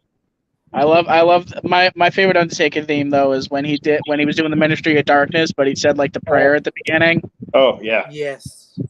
Like I might want to play WrestleMania 2000 just so I can hear it.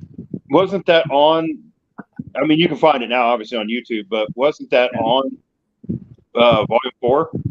Yes, it was. Yes. Yeah. I love that theme. That theme was. That CD. I don't know what happened to it. I don't know if you saw the Slim, but look, check this out. Oh yeah, your Dudleys, dude. As soon as you showed that earlier, their first theme from WWE in 2000 popped into my head right away. Yeah. Yes.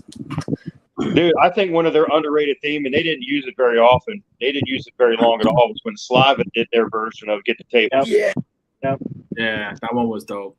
Powerman 5000 did it briefly too, because that's Rob Zombie's brother, and Rob was doing Edge's theme at the time.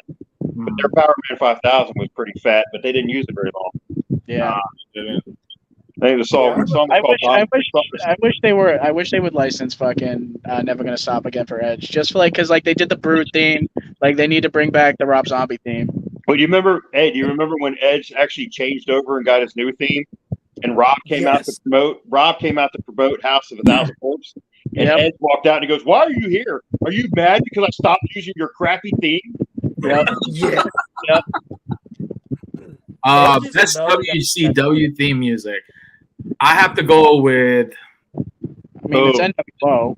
God, that's a good question. I will say, the Wolfpack theme. Yes. Yes. Oh yes. Hands down, man. You know what my favorite was, and he only used it for a little bit. Down. I mean, Goldberg's was still a big. Goldberg's is pretty epic too. My DDPs. personal favorite is when Sting used "Seek and Destroy" by Metallica. Yes, Yeah. that's a good one. Yeah, but I mean that's not really like his theme though. Like It was his theme. He walked out to it. It's his theme music. Yeah, it Yeah, was but I a thing. mean, like- Goldberg He used did. Megadeth for a little while. Yeah, he did. The night that Hogan came back in the red and yellow, Sting was still using his Crow song that night, but Harlem Heat. Harlem Heat was really good too. and then Goldberg came out to the Megadeth theme, and then Hogan came out to American Made, his old WCW red and yellow theme. I like that one. The Wolfpack theme, top 3 for me. Yeah. No, Wolfpack is probably number 1. Original NWO is probably number 2. About the Filthy Animals. I like the Yes. Filthy Animals. Yeah, when Ray I liked Sean Stasiak's because it was just fucking it was just Mr. Perfect's theme. I like Eddie Kidman's Guerrero's. theme. Sting's was cool too. I liked it when he Yeah, came out with the Sting's was crow cool. and stuff. I like Kidman's theme. I like Eddie's theme. WCW. Yeah. I love the fact that they're bringing back the LWO now, but like I wish they would use the actual LWO theme, which was Eddie's WCW theme. Oh yeah. Yeah, Chavo Guerrero was actually unhappy with that whole thing. Yeah, Chavo's pissed at Ray for Yeah, he's like trying to milk Eddie's Chavo's Ray. fucking salty. That's all it is. Like, Yes. dude, come on. because he was saying that I don't know if you saw that interview with him. He was talking about how he's like, yeah, no, like Ray deserves some credit, but he was like, why are you coming out to the Viva La Raza theme? Oh, he did it. That's my Mania. voice. Yeah, when he did. That's me and Eddie. That's literally me and Eddie saying that before we come out. He's like, he was kind of upset about that. So Y'all actually remember Voodoo Child? Y'all remember Yeah. Eddie's last match, the taping with Mr. Kennedy? Yeah, and he got hit with the chair, right? 2 days before he died. Yeah. Dude, that shit was hilarious. Where he cheated and did the thing with the chair. Yeah, because they were positioning him to get a run with the big gold belt, and then he died. Eddie's one of the reasons Yeah, I because it became messed a up wrestler. the King of the No, Ring. that's They were not doing- underrated. That is perfectly rated. It is the greatest What theme about- song what about- ever. What about Billy and Chuck? Oh god, Bro. Billy Chuck, man. Bro, I love Billy and Chuck, okay? You love Yeah. I'm gonna tell y'all, man. good to me. Hey, look, I ain't gonna lie, dude. When them fools debuted in what was it, 2001, 2002, when they put them 2002, together, yeah. I immediately downloaded their theme. Yeah. Who Because in was their- 2001, Billy Gunn was still using the one. Who was their manager? Rico? Rico. Rico. I remember Rico. He's like a cop in Las Vegas now or something. Oh my gosh. I just remember him and it was him, Billy, and Chuck. And then you remember the Basham brothers and Shaniqua? Bro, Oh, no, we don't God. talk about that. We don't talk about that. No kink Yeah. shaming, but we ain't talking about that. That was like, I feel bad because like a lot of people stopped watching wrestling like when the Ruthless Aggression era started. There was some good angles on there. Like the cruiserweight, That's about when I slowed up watching it. dude. The cruiserweight division though on SmackDown, that shit was fire. Bro, Like, I'll tell you. That's what one thing got- That's one thing they also give Bischoff a lot of credit for is that look, the one thing he can take credit for, two things. One was Goldberg, and two, the cruiserweight division, getting them off. No. The cruiserweight should go to fucking Paul Heyman because Paul Heyman was bringing all them in, and then fucking Bischoff's picked them up. Who the cruiserweights? Yeah, Paul Heyman brought all those guys into ECW first, and then fucking Bischoff stole them. What about the freaking didn't they have like a dwarf division or something? I mean, SmackDown did for like 3 weeks, and then they were like, "Yeah, this probably isn't cool to be making fun of little people." Oh That- yeah, I remember that. I thought it was cool. Yeah, I Who think was that's- it that No, did that's the when promo? Paul Burchill debuted. Who was it that did the promo with Booker T? And Booker T came out, and I guess he come walking out, and it was like Booker Wee, and it was like the midget, and Oh, And that then was The Rock. it was at the Rock, and it was like somebody put Yeah. Booker T in the He's dryer. He's like, or "How do you whatever. think I feel, sucker?"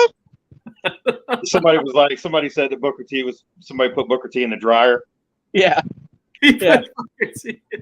Y'all But yeah, remember Undertaker? going back to speaking of midgets, going back to what y'all were saying earlier when Angle had the Jaguars Mark Brunell That jersey shit on. was hilarious. That was great. And dude, when he got down and let what was it? Who was it that was it the fake Cena or who was it that Angle laid down and let him put him in the ankle lock or something like that? Angle went as Cena at the time wearing the Brunel jersey.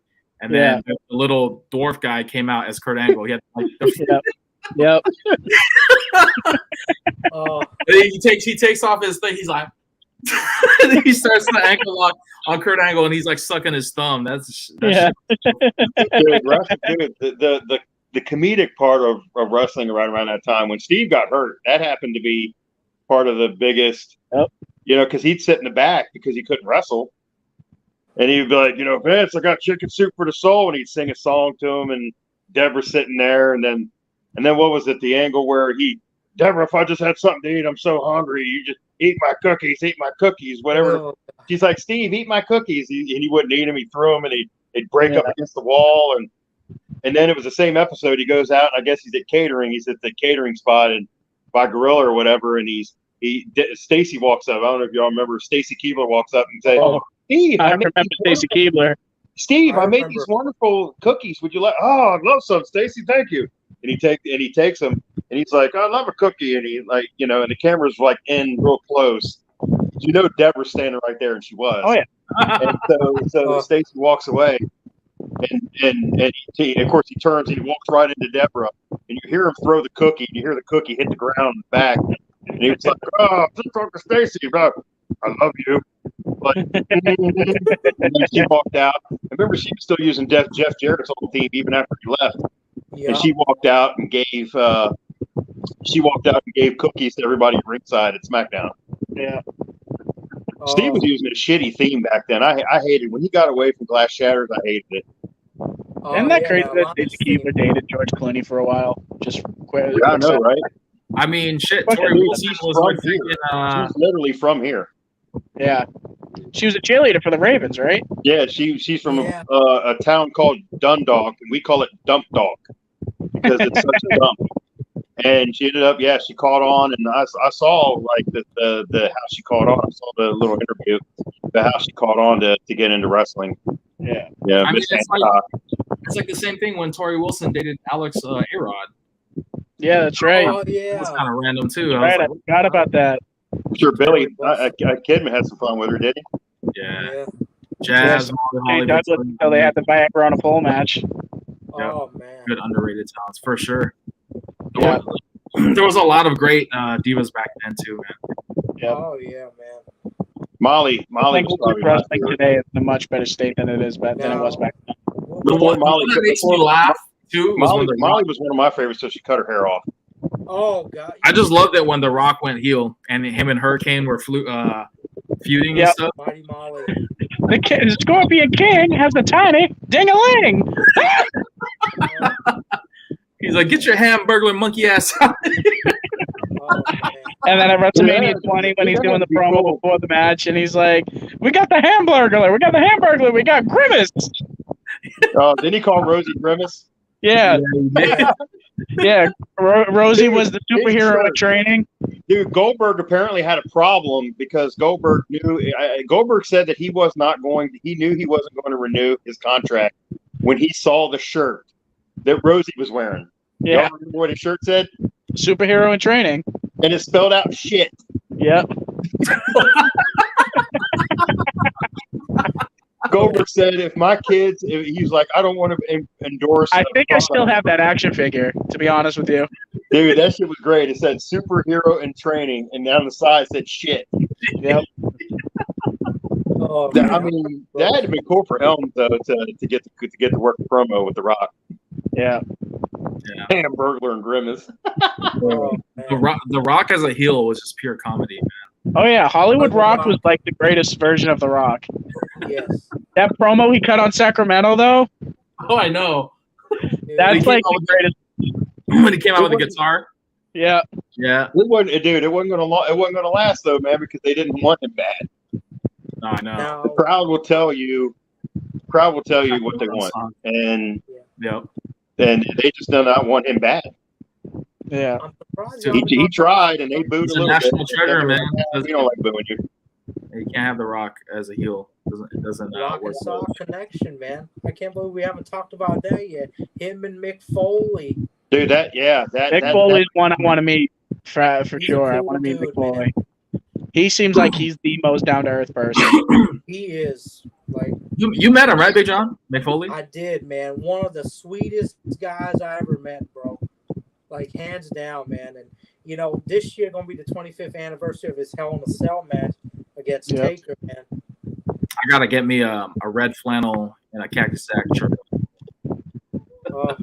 Dude, Mick has got to be one of the craziest son of bitches ever to lace him up. To fly off the cage like that. No, it's kind of uncomfortable watching his stuff from back then. Now though, like with all the chair shots to the head and him flying off the cage and stuff. Dude, he's like it's cringy now. What was it? Was it the '99 Rumble when he caught how many shots from The Rock? Yep, it was 11. It was originally planned for 5, but The Rock went into business for himself a little bit and gave him 11. Remember he said that he was like, man, I really didn't. Mick was like, I didn't really feel like a good dad because they had a camera from that movie. Beyond the Mat, yep. Beyond the Mat, yeah.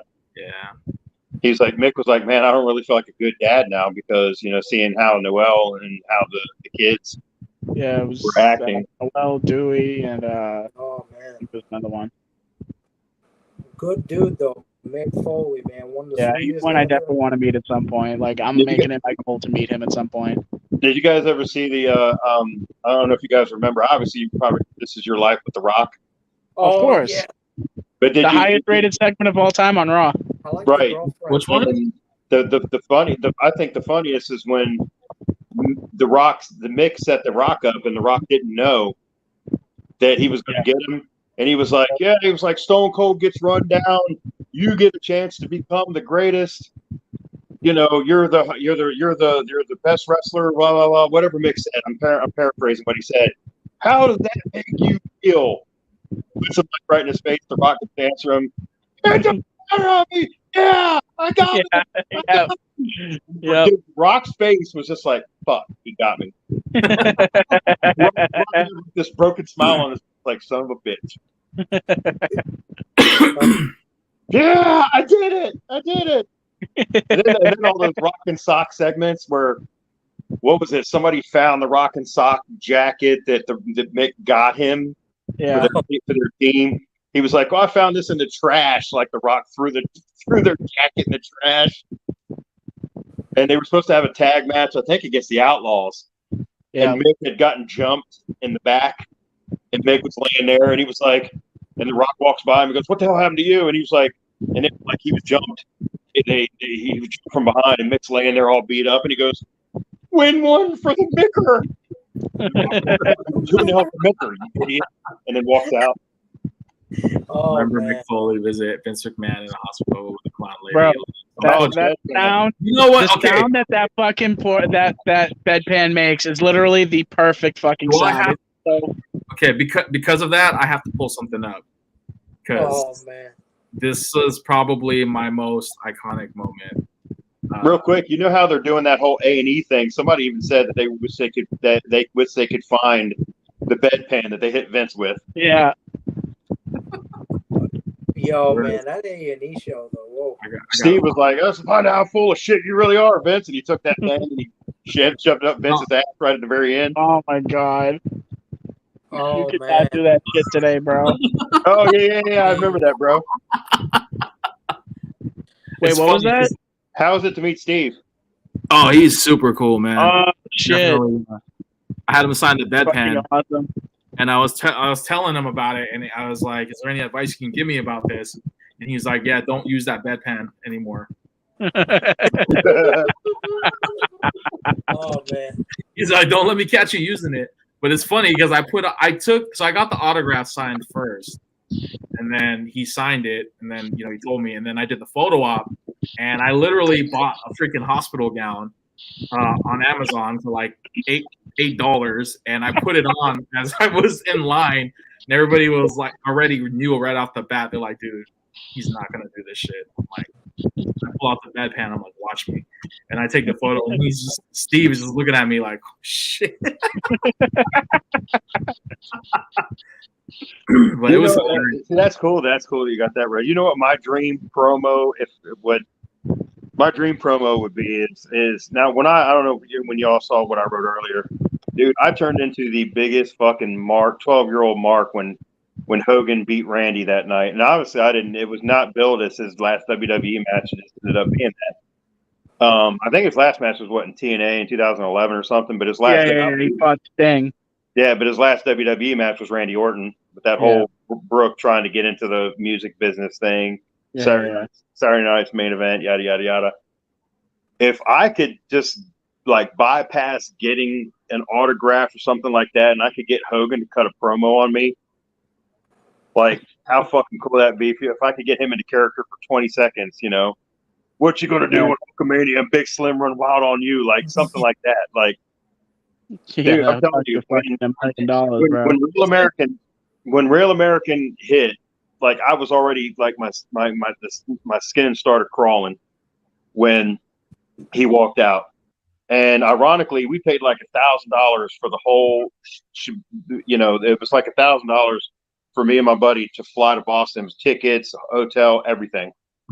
And he was doing Hogan Knows Best at the time. And I heard his old ass like hurt his hip getting off the couch or some shit. Yeah. And he almost didn't make the match. He almost didn't. And I'm like, if we paid $1,000 to not watch him wrestle, you know, we would have been, you know, would have been so pissed. But so he ended up obviously showing. And dude, when he sent Randy off, and of course you didn't know what they were going to do because Randy was smacking all the legends around. He'd already did Jake on the highlight reel. He was already, you know, going after all these quote unquote legends, and he was the legend killer at the time. And I'm like, then they'll probably he might beat Hogan somehow. I'm like, but I still got to see him wrestle. I still want to see him in the red and yellow. So he hits that boot, and his newer spiel at the time was look around the arena and get the crowd going. Like after he hits the boot, Randy's playing there. I'm 12 years old screaming. Of course, I was 30 at the time. I'm 12 years old screaming at the top of my lung, fucking drop the leg. Yeah, so of course Hogan's old ass bounces off the ropes, drops the leg. Real American hits. I go flying. I'm sitting third row. I've showed you guys the pictures before where I was recording Dylan. And I go flying around everybody. I'm in front of the people that are in front row. Hogan's posing, all that. I got so into it. I ain't gonna lie. I got choked up. Like I've been following this guy since, you know, the rock and wrestling era in the mid 80s, the cartoon, you know, so he was my guy. WrestleMania 3 when he slammed Andre, you know, WrestleMania 4, even though he didn't win and Randy won the belt, it was still a Hogan moment for me, you know, and then Hogan, I can go on and on, but Rocky 3. So if I could get him to just, you know, just cut a promo on me or like stand there and like hype me up, give me a 20-second hype up. You know, I would not act. Like I keep telling my cousin who I grew up with, you know, my cousin who is by marriage, but you know, so when I moved to Maryland, he's 5 years younger than I am. I keep telling him, he's like, dog, we got to go down to the beach, get down to his beach shop, down to Tampa and go down and check out his karaoke spot. And I'm like, bro, we're fucking up by not going. We need to go. Like, I want to go bad. Yeah. Now, we got to go to Mania in Philly, man. Oh yeah. I'll go to everything else. I can't afford to go to Mania. Speaking of, you were the one that was like, Red, you got to come out here. We're gonna go to fucking Mania. Yeah, until I realized tickets were fucking $600 for nosebleed. Start saving now. What the fuck? That's why you do paying for. Yo, speaking of Hogan, Adam's like, do they got to pay in 40? WrestleMania 40, paying 40 makes sense. Oh, well, I mean, I've been to Mania, and they were here at Levi Stadium. In my hometown. Must be fucking nice, you asshole. That shit was nice. And I got to take a picture. How far were you? How was the DXNWO segment? It was good. I just wish that it happened sooner. Because you know, like, dude, it should have been Sting versus Taker. That's what it should have been. Yes. Yeah. Well, they've been saying for years that the Sting Taker thing should have happened. Yeah. I just Come on, like Sting. they should have made like Sting should have won. I'm sorry, but like Yeah, you should have. But the whole fucking thing- that's just especially another especially way- when you gonna got Triple H. especially Yeah. when you got Triple H booking. that's just another He way of booked saying, himself over. Look, y'all. I was like, everybody was like, really? You're gonna have Sting lose? It took this much and this long for him to come to WWE, and that's how you're gonna fucking play this guy. Yep. Like, I saw one of his interviews. And ironically, I think it was Shawn that interviewed him. Shawn Michaels that interviewed him back in like 2001, 2002. Oh, And and they asked him. He's like, a lot of people want to know what was your reasoning for not coming to WWE. And he says, well, I was still kind of up in the air about what I wanted to do with it because a lot of people were still sitting on that Turner money, those Turner contracts. And he said when his was up, he said he had to make a decision. He said he remembers watching when Booker T made his debut, and he was like, "This is our champion." Yep. He's like, when he showed up and started doing the thing with Austin and came to, and The Rock was like, who in the blue hell are you? Blah blah blah. He was like, if this is how they're going to treat our talent, he goes, I don't have any. He's like, at the time, he's like, it made me just not want to. These guys that have worked their butts off. Blah blah blah. Booker T was our champion, and here he walks onto the show, and nobody knows who he is. And No. yeah, he said that was part of his decision on to, not joining WWF at the time. yeah, that was fucked up because like I felt like they should have given him that match, and I mean it was exciting to hear the NWO theme come on, and then freaking DX come on, and then when they all were like having to stare down, and then freaking Sting brings out the bat, I was like, oh shit, the sledgehammer. That shit was breaking. Nash said he was worried because he didn't have his knee brace and all that shit. Oh man. Well, dude, you know what's surprised Nash didn't tear his quad on the way down to the ring. Shit. the funny thing about it was that the ramp to go down the ring was so fucking long, right? Yeah. So like NWO comes out and they're fucking running, and like midway through the ramp, they start fucking walking, and you could just see Hogan is just winded. He's like, that's a long fucking walk, dude. On top of that, like they had to get involved with the match somehow. So yeah, that shit was like it was dope though. The only thing that I hated about all that is, I mean, the experience of itself probably would have been so much better. I mean, if it had been in either a closed arena or it had been out on the East Coast where it could have ran later and then actually been in the dark. And so that way the pyro going off, Sting's entrance, Yeah, that was my one complaint about that show. Like, it was cool and everything, but fucking, like, it was too bright out. Yeah, definitely. The sun came out. The sun didn't start setting until the Taker Bray match. That's kind of but even then, the thing is like Bray's another one they dropped the ball with. Oh, the Fiend, man. They didn't let it run long enough. Yeah, well, now he's fucking. Now, I love Bray Wyatt. Like, don't get me wrong, but like how this has gone since he came back, I can almost exclusively pin on him because like he doesn't like. From what I understand, he's kind of difficult to work with backstage and shit. And like, I get it, you want to protect your character or whatever, but at the same time, you got to be willing to play ball a little bit, and he's proving to not being willing to play ball. Where the hell's he been? That could be an angle right now. It could be like, where's Bray been? Maybe he didn't pay his taxes. He's in trouble with his dad. you know who I miss, man? I miss fucking Bo Lead, man. Bo Dallas. I love Bo Dallas. Bo Dallas was gonna be Uncle Howdy. Yeah, that's what they were saying. I heard it was supposed to be. I heard it was Barry Windham. What's going on with that? Oh man. I don't know, but fucking last I heard about Uncle Howdy was that it was gonna be Bo Dallas. I agree that promo Triple H did on Book was bad. Yeah. Oh yeah, when he said people like you don't win the championship. And the connotations there for you can draw your own conclusions. It's crazy. Yeah, I like how they made Triple H really racist in that angle. Dude, they made Triple H do some fucked up shit too. Man, they did a lot of crazy. Oh, I heard Hunter's a shithead. Did you see when Ashton Kutcher punked him? Oh yeah. Did y'all ever see that? Stephanie was in on it, but Hunter didn't know about it. Yeah. And the guy was like Triple H pushed the door open and hit the girl in the nose and busted her nose. I saw that. Yeah. Yeah, and he tells the camera guy, he's like, The guy's like, "You just ruined this wedding. I told you to go stand over there." he's kind And of it's like, and Stephanie's in on it, and then it's like finally Ashton was like, "All right, we got to go save this guy because Triple H." I saw the Cena one too when he got punked. Who? And when John Cena got punked. Oh, I didn't see Cena's. Yeah, it was like a funeral procession, and he was sitting in the freaking passenger seat, and the driver like cuts off. He passes a freaking red light and cuts off his car, and then next thing you know, they run into this hearse, and then the freaking coffin falls out in the back, and the lady's Oh, like, "Oh shit. my God, you just gotta get my brother," and it's hilarious. I got to look that one up. I remember the other two that I saw. I heard that they tried to get Goldberg, and they screwed Goldberg's up because Goldberg had a bike and they ran over his bike. They were supposed to run over his bike, and they never did. And then his bike just blew up out of nowhere or something like that. I got to look that one up. So apparently they dropped the ball on that one. But they got Steve, they got Austin at a restaurant. Oh yeah. They got Austin at a restaurant, and the manager came out and like fired the server. I saw that one. Austin was so hot.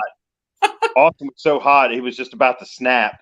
And finally, Ashton Kutcher ran in and was like, "Yo, it's just like," because apparently Austin was so pissed that he was about to go after this guy. Yeah, he was on punked. Yeah. And then and then they blew some building up or whatever, and that pissed the Rock off. And the guy got in the Rock's face, and the Rock snapped almost immediately. Sheesh. That's crazy. Oh man. Old Kelso. I know. So what's the plan for next week? Like what's the timeline for you guys?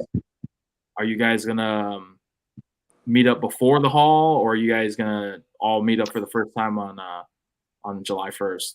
Well, I mean, I've met up with Slim and Neil before a couple times. I met up with Mac once. Yeah, Adam's actually sat in his chair. It's been broke ever since. Oh, go fuck yourself. I come downstairs and Adam's sitting his big ass in my chair, and I'm like, "Yo, get out of my chair." And now it rocks a lot more than it used to. Fucking raw five chicken. So then, Slim, you and Mighty are just gonna drive up, or what? Yeah, it looks like it's going to be that. It looks like I'm going to end up just driving to Mighty's house. Mighty's trying to you can hang out here till July 4th. So I mean, I don't know if I'm going to stay that long. Like at his house. I mean, it's only a couple more days, so I might. Yeah. Rob, I think Rob is going to come over, and Rob's going to drive up on his own, and at Roberto, he's going to stay, I guess, one night. And then he was actually here the other night. We had some food and chilled out and watched Transformers again. I think you reacted to the post, Rez, because I watched it for a second time. By the way, I'm on the fence. I saw that you gave it like a wow or something like that. When I said that I'd watch it again, and because Rob was here, so we watched it on my TV. I'm just so I don't know how y'all felt about Transformers if y'all watched it, but I think bringing in Beast Wars as fast as they did and no Decepticons, that was just the worst fucking tease to have Bumblebee be as good as it was, and then this one had no Decepticons in it at all. Yeah. Really? No Megatron, nothing? No, nothing. Dude, you remember Bumblebee had Soundwave, Ravage, Shockwave, and then when they were on Cybertron still, and then they had the scene where you see all three Seekers, which obviously in Cybertron form was Starscream, Thundercracker, and Skywarp, the three original Seekers.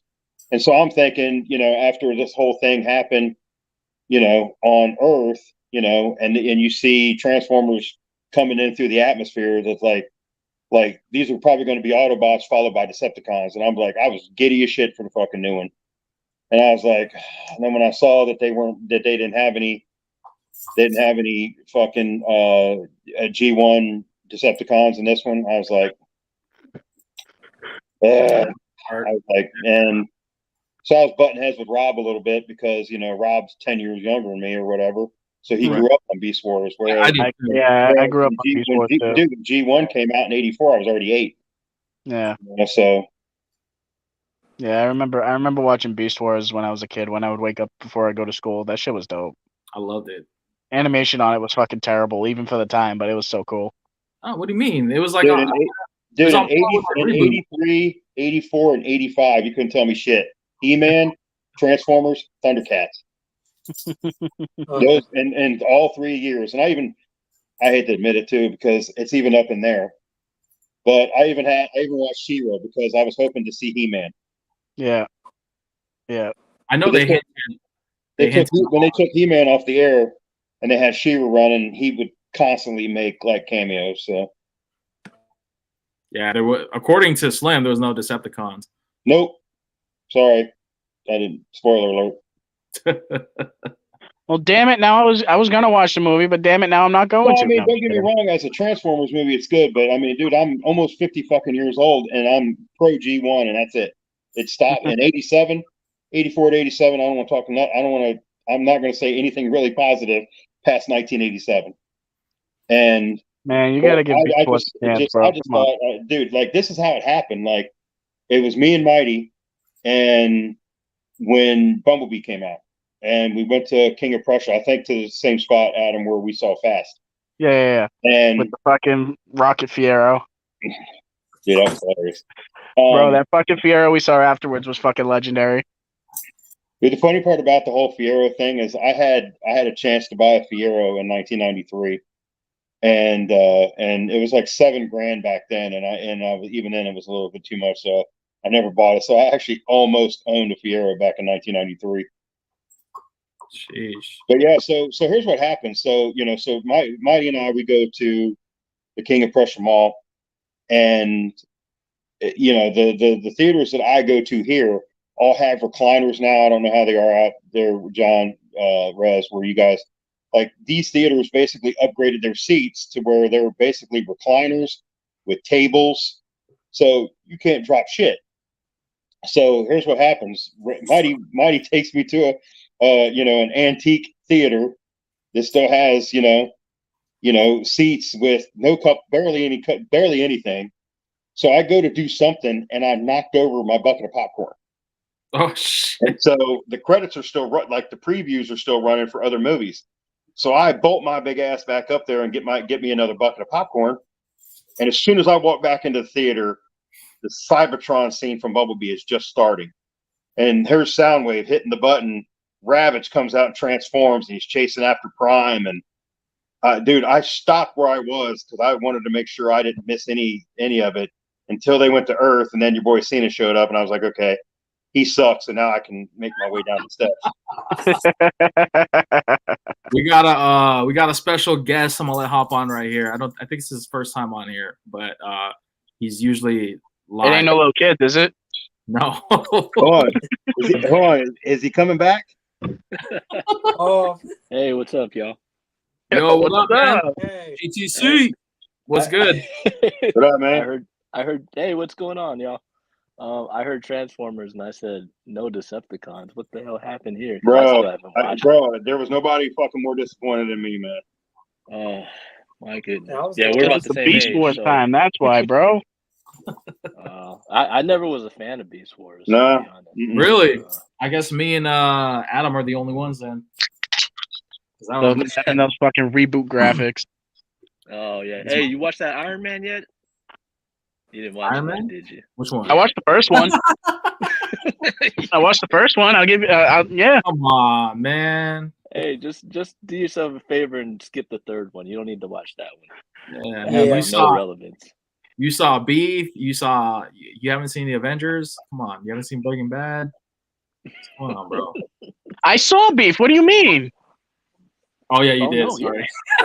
I fucking love that show, bro. I usually don't watch any of these new the comic movies like those. I haven't gotten into them, but Come on, give him shit. Give him as much shit as you've given me, Rez. Come on, keep that same energy, bro. I'm not gonna do it because he didn't lose the bet. Oh yeah, that's right. Oh yeah. no. But has anybody You seen lost Flash? the bet. Has anybody seen Flash yet? It's out, right? I saw it. Yeah, I saw it last I need to go weekend. see Now, that. how did they use Michael Keaton? Was it a time warp thing? Yeah. Well, yeah, Like, it's did they go back- it's did they go back Flashpoint, in the right? past and use Michael So, Keaton's Batman. like- Is that how they used him? So basically, yeah, like Is Batfleck in it? yeah, he's in it. He has a brief But that- cameo. Because again, that's my era, bro. I remember I was 13 and I ran out and got the T-shirt. Yeah, Keaton's in it. Also, first VHS that only cost $10. There's a lot of people that have cameos in there, brief cameos, but Keaton has a bigger role in the movie than Oh wow! that. I thought it was a cameo.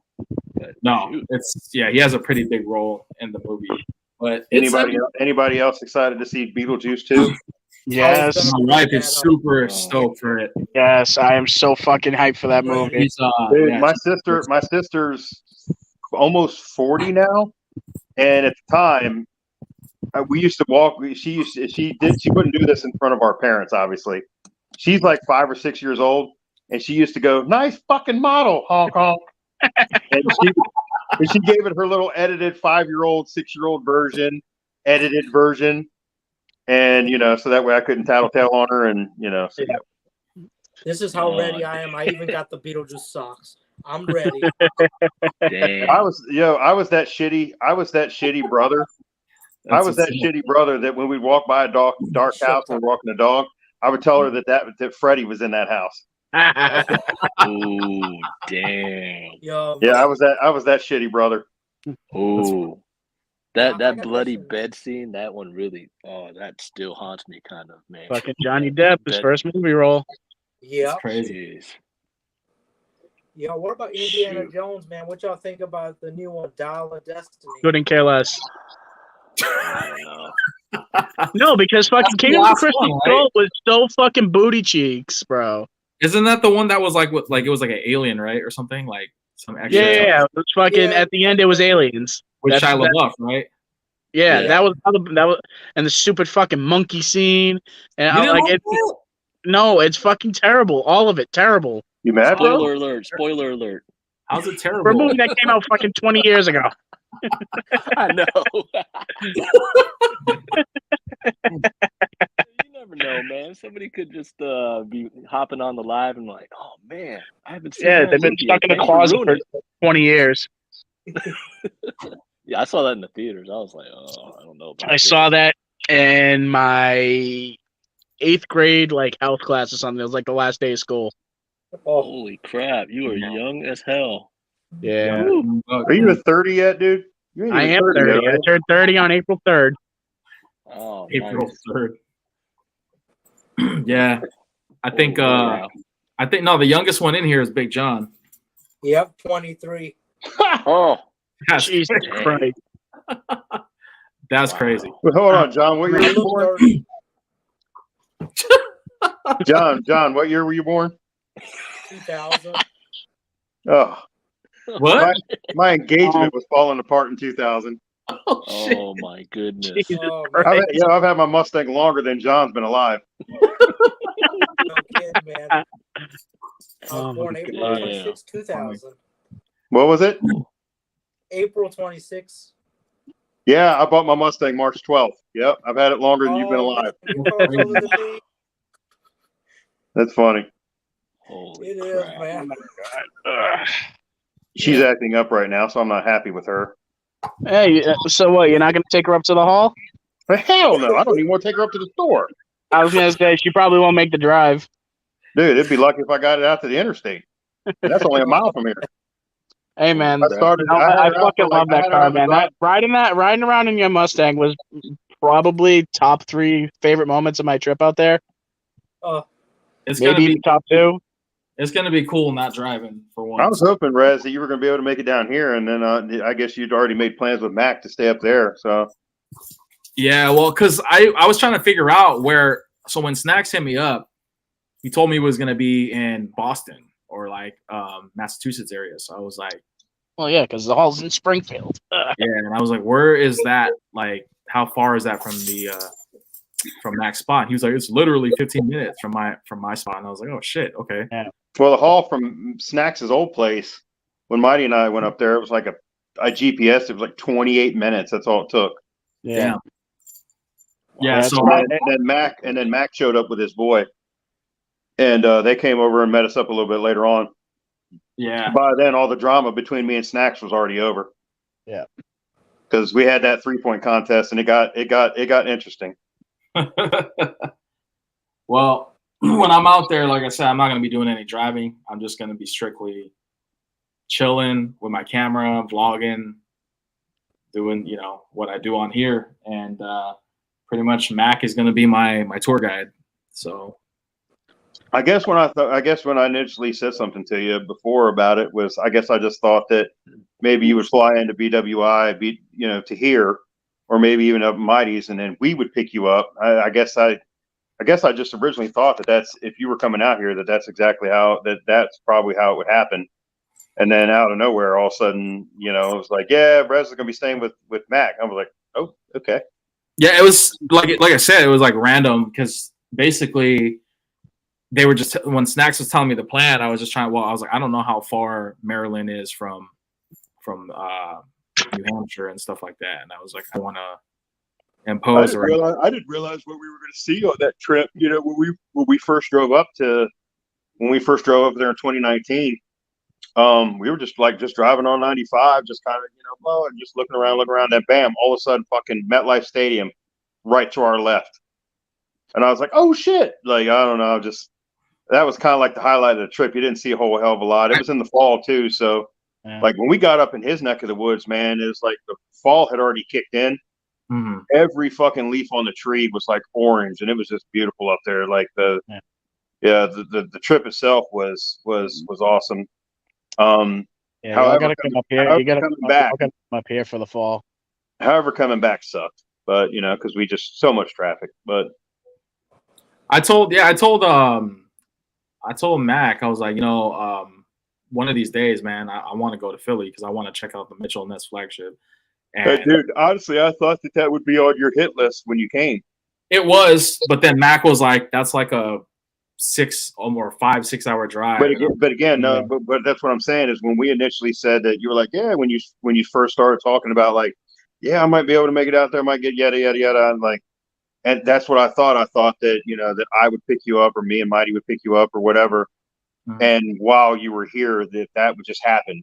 So, and then all of a sudden, like and then out of nowhere, I heard you were going to be staying with Mac the whole time, and I was like, okay, well, Mitchell and Ness ain't happening. Yeah, I thought it was going to be closer. That's all right. We got WrestleMania next year. It's going to be in Philly. Well, you got to do your pay in 42 first before I come back. No, I'll go to some of the indie shows around it on the weekend, and then I'll watch it at a bar or something. Well, when I go out there, like I said, it'll be the first time, get a gauge of everything. Because like when I hear you guys talk and you're like, oh yeah, like I drove across, 3 states, and I was like, 3 states, like how like close are y'all? Because like California, like I said, it's huge. Like from here to LA is like almost like a whole day kind of thing. Yeah. So when I take a train to go out to Philly to visit Slim and Mighty, I take the train because like I don't have a car and like fines whatever. But it's like a 3-hour train ride. So realistically, it's probably maybe a 4-hour drive from where I'm at to like Philly. Mm-hmm.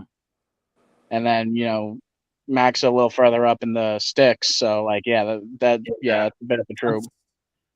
I remember my dad telling a story. Back when he was in the 80s, and he was driving a truck cross country. He said that he drove 2.5 days across Texas and was still in Texas. Yep. Yeah.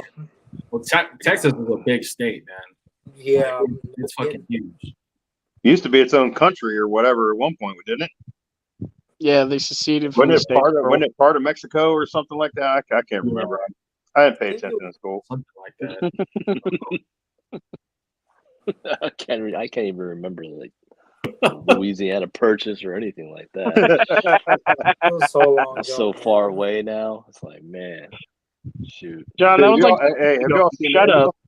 I can't share any of them, but have y'all seen these memes? Roberta's been sending me shit. Have y'all seen these memes about these poor people that are going to die from the Titanic? Oh, the Titanic thing? Oh, yeah, let's not talk about this on the line. Yeah. I don't know. It just popped into my head. Like the one that's like a picture of a submersible, and it's the Xbox. Please reconnect your controller. I'm like, wait. Real quick before we move past the subject, I did see one that made me laugh. It was a picture of Tim Curry smiling in Home Alone 2 after he realizes that Kevin stole the credit card, and it said James Cameron realizing he can make a new Titanic movie. Oh God! No. I did. It was so fucked up, but it was so funny. We don't talk about that a lot, bro. I'm not trying to get clapped, man. So we gotta keep that shit. I mean, I wish the best. I hope it gets. But yeah, no, obviously, like. Yeah, no, it's definitely. If what they're saying though is true, that I guess they're saying by 6 a.m. tomorrow morning, they're out of air. There ain't going to be any more air left in that thing. Well, I hope nothing but the best for them. I hope they. I'm a huge Titanic fan. Like, and it's sad because I actually followed those guys. Ocean Gate that actually have a YouTube channel, and they've got some pretty cool like footage of the wreck. Yeah, I don't know, man. I heard they interviewed a guy just here yesterday that got stuck, in a submersible. Mm-hmm. He went down and he got stuck in the propeller. The propeller of the Titanic. He was back there looking and it got stuck. And I'm like, that'd have been it for me. I got out and I ain't going back down. 2 hours. 2 hours they were stuck in that area. And hell no. The pilot just jostled their way out of there, man. Yeah, they got lucky. Wow. Yeah, hell no. Really lucky. And then these guys, and what makes it even worse is these guys going down, they couldn't even look at there's not even a window on the submersible. It's just a computer screen. Yeah. I'm like, and like they were like, everybody's like, why couldn't you just sit at home or sit and look at it from your phone?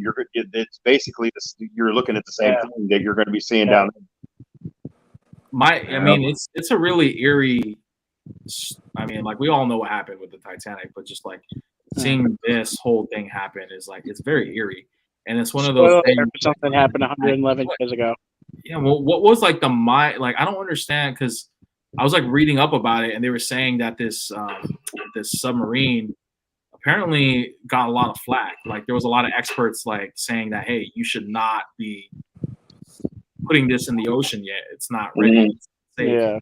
And I guess the CEO, who happens to be in the submarine right now, one of them, like, just kind of disobeyed everything. And I'm like, dude,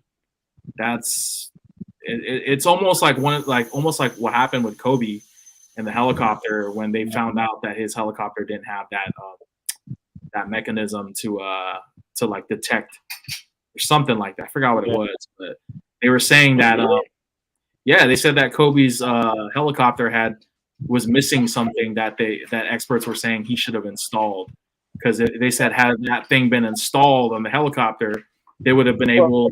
Was that his personal helicopter, or was he on a tour? I thought it was. No, that was his personal.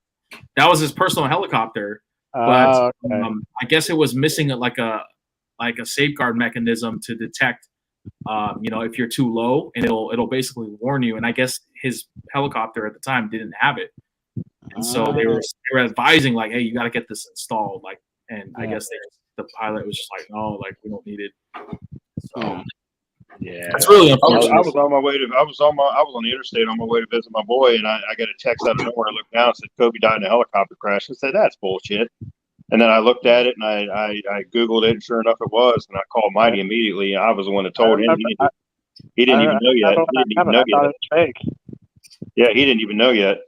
Mighty was a big Kobe fan, especially going to school with him at one point, and product of Philly. The crazy thing about it was like I was in church, and the church, like the mass service was ending, and my phone vibrating. I look at this, and I literally like, God forbid, like my jaw dropped, and I was like, this is a joke. And then I go outside, I go in my car, and I look, and I'm looking at like CNN. At Fox News, and it's like this just in, Kobe Bryant tragically, passed in a crash along with so and so, and I'm like, what the heck?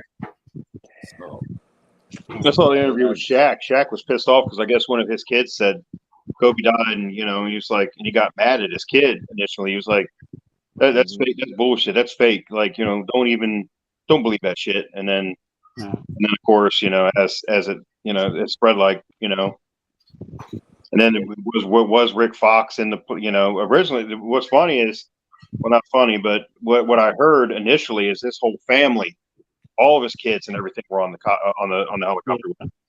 Mm-hmm. At first, I was like, man, no way. And then I heard Rick Fox might have been on the plane or been on the helicopter. And then, of course, as the hours went by, all the truth came out.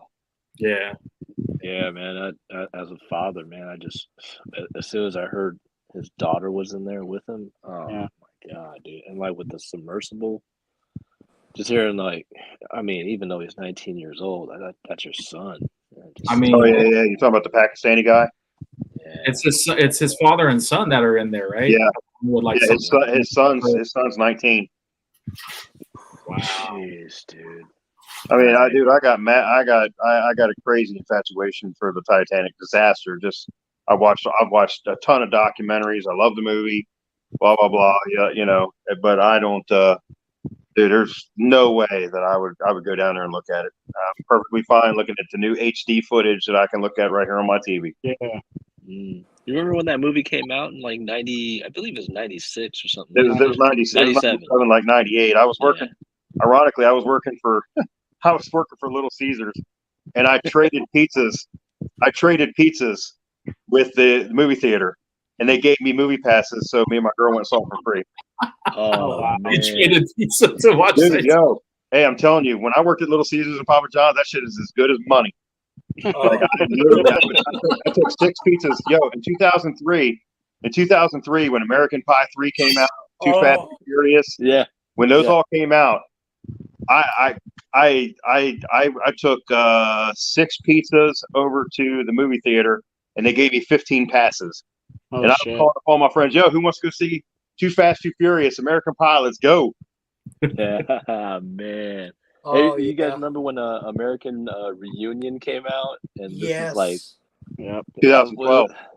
Yeah, and like when we were finished with it, because I was watching it with my wife at the time. It's like we were watching it, and then at the end of the movie, there was this couple in the front, and I could hear the girls like, the theater? "Oh my God, I wasted 2 hours for this crap." My grandma I loved like it. American Reunion.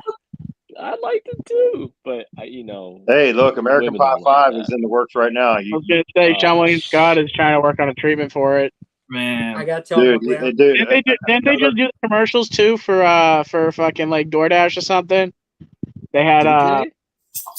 I gotta see that. Didn't they show during the Super Bowl? Did they? I don't even watch commercials anymore with all the DVR. I remember stuff like that's out. DoorDash or something had like Raekwon from Wu-Tang. I'm like, are you kidding me? Yeah. I'm like, Ray is doing I'm a big Wu fan. I'm like, are you kidding me? Ray's doing DoorDash commercials? What the fuck is this? Oh, that's crazy. Oh man. Yeah, I got his autographed book like right on the shelf over there, man. I was like, shit, I had to get that. I had to get both of the Raekwon shoes that came out. Yeah, I'm a huge Wu-Tang fan too. I remember one of my holy grails is the pair of the Wu-Tang Clan dunks that they made. Yeah, good luck. Oh, Better off just buying the Iowa dunks and putting a embroidery. Yeah, I'll be right back. I swear to God, if you fucking have them, I'm finding out where you live. There's a venue that actually is right around here. It's right by the mall where we went at them. Yeah. When we went to, you remember when you got the fucking the Krispy Kreme? Yeah. Right next to it is a venue. Back in '97, is Meriwether Post Pavilion. Wu-Tang and Rage were on the fucking stage at the same time in '97, and it was loud as shit. That's when, like, because Rez talks about the vintage T-shirts. That's one of the grails that I want to get is a Wu-Tang Clan Rage Against the Machine shirt. I found one for $2,000. Well, real quick, was it Foot Locker? The Foot Locker that was in the mall, and this is before they redesigned that mall, the mall that we were in. While they were there, Ghost went into Foot Locker and signed the celebrity backboard that they had hung up on the wall. That's crazy. So that was, Ghost was Meth is probably still my favorite. He's probably still my favorite out of when you break them up. But I mean, I grew up in the '90s. When Takao came out, and when all their single stuff came out from '94 to '96. But I was, probably one of my favorite to this day. Ironically, still one of my favorite Ghost songs is Daytona 500.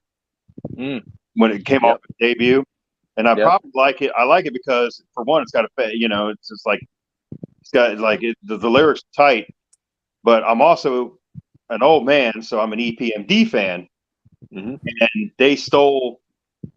RZA probably stole that beat from EPMD, their second album.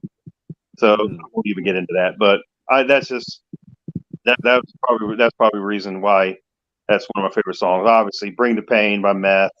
Yeah. "Rated Scarface" by Raekwon. Like, yeah, Criminology is mine. I love that song. Yeah. Yeah, that. Like I said, to I'm me, an that old was the man. best Don't even one. get me started on hip hop because that is a whole fucking that's a can of worms that y'all don't want to open. I got so much useless knowledge in my head about hip hop that Roberto found out the hard way. Well, we're about the same age, so I mean, I was 93. I was a sophomore in high school, dude, and there was nothing like it, dude. When I first heard that album, I was like, "Holy shit, what is this?" And then Yeah, Method we Man must came be out about with the the same. We Cap. must be that same age because Yeah, I'm 46, so you know. Yeah, and the irony is though is I tripped and fell into some 31-year-old booty when I was 16. So I had a fucking sugar mama that bought me whatever I wanted. Oh, you are lucky. What the hell? What you got? Raz, He's looking on me now. I was showing my tattoo. I got a Wu-Tang Clan tattoo. Oh, you do? Yeah. Where? I'm not gonna do it now. Do it now. Do it now. I'm right here. Hang on. Oh, that's dope. Yo. Yeah, I got the Killer Bees on there. I got Tiger Styles on there somewhere. I remember the first time I saw that. Didn't I ask you if that was Ravishing Rick Rude? Yeah, you thought it was Ravishing Rick Rude. I thought that was Iron Sheik. Oh, Rest in peace. Yeah, I took these Iowa dunks. R.E.P. Cheeky baby. I fucking humble you. Look at this. Look at this. Favorite, man. I bought the stamp for that. It's a stamp. Oh. I mean, I can deconstruct it and do like a little whatever you call it, macrame or whatever. But found the actual label. Oh, the I hate you. This is Yeah, my and then first time officially speaking to you, but I fucking hate you. Nah, when I got those Iowa dunks, man, I was just like, shoot, I had to do that, just stitch it all in. Found Yeah. this from Feel Good Threads that I support, man. He does like a lot of customization work. So yeah, I was like, man, I'm looking for that Wu-Tang Clan tongue tag. And he's like, you know what? You're in luck. I got it for you. I was like, oh, can you send it to me, please? And it's like I got the actual heat stamp for like $18 off of Etsy. I just had him design it. I said, screw it, man. I'm just gonna do it myself. I mean, it's frowned upon by like purists and stuff like. Oh, yo, yeah, fuck that's them. not the real one. I'm not paying fucking $25,000 for a pair of fucking Iowa dunks.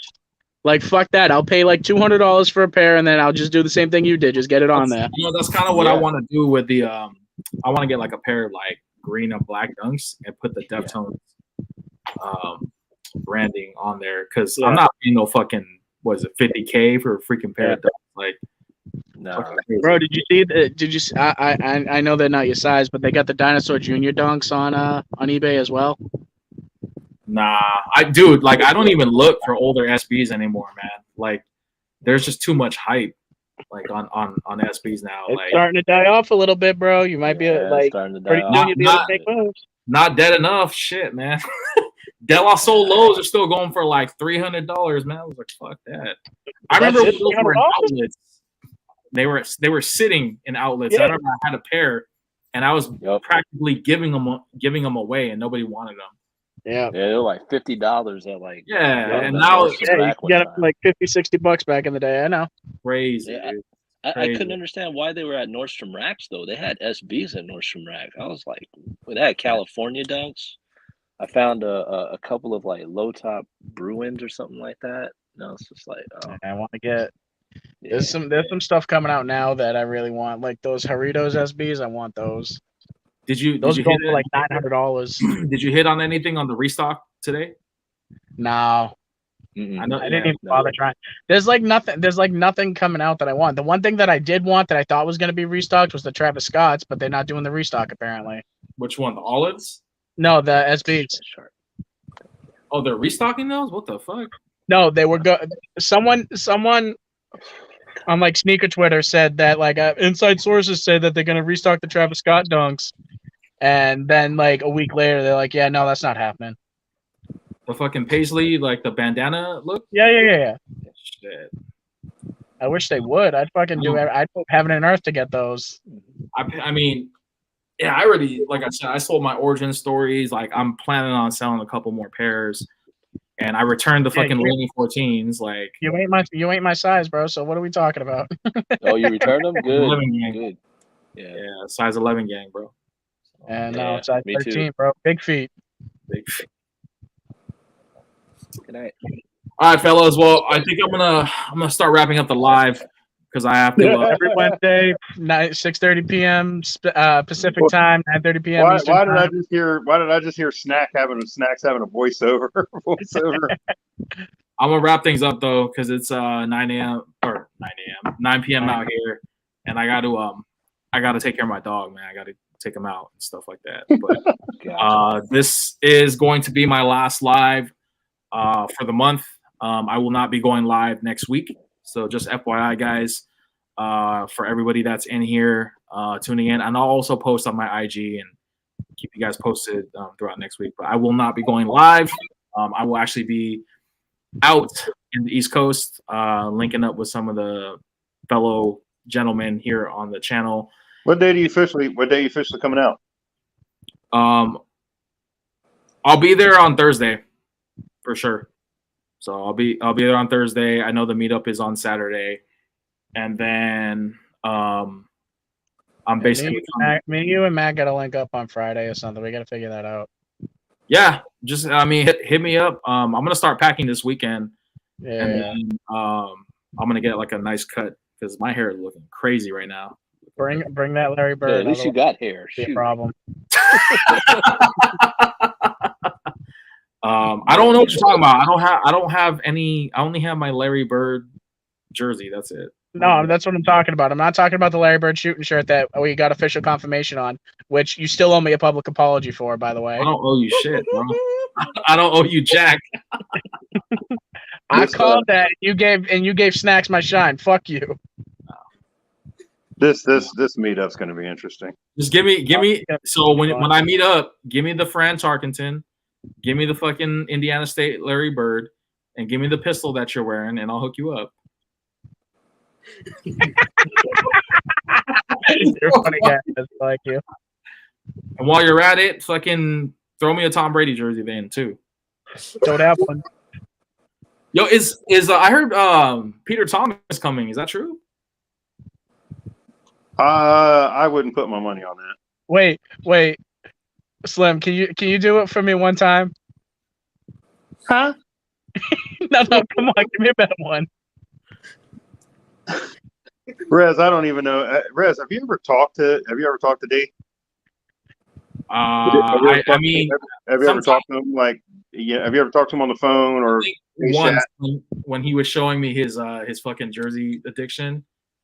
No, anyways, I get, I've done his impersonation, I guess, a little bit over the years, and I don't know why, but I had Adam with the shit! Yo, wait, hold on. Fucking Celtics are sending getting Kristaps Porzingis, and they're sending Marcus Smart out to the Grizzlies. What? Oh, Marcus Smart? I was just talking about him too. I was like, what the Yep. To the Grizzlies? Yep. Hang on, let me instantly makes the Grizzlies according to very good. Wojnarowski on Twitter. Boston Celtics finalizing a deal to acquire Kristaps Porzingis, and then where's the rest of it? The Grizzlies sent Tyus Jones to the Wizards and received Marcus Smart from the Celtics. Oh shit, that's fucking crazy. That is a pretty good trade. Hey, Grizzlies are official now. So then Jaylen Brown. What about Jaylen Brown? Because doesn't he have a player option, or is he unrestricted? I think he has a player option. Okay. Because if you guys get rid of him, I think you guys are.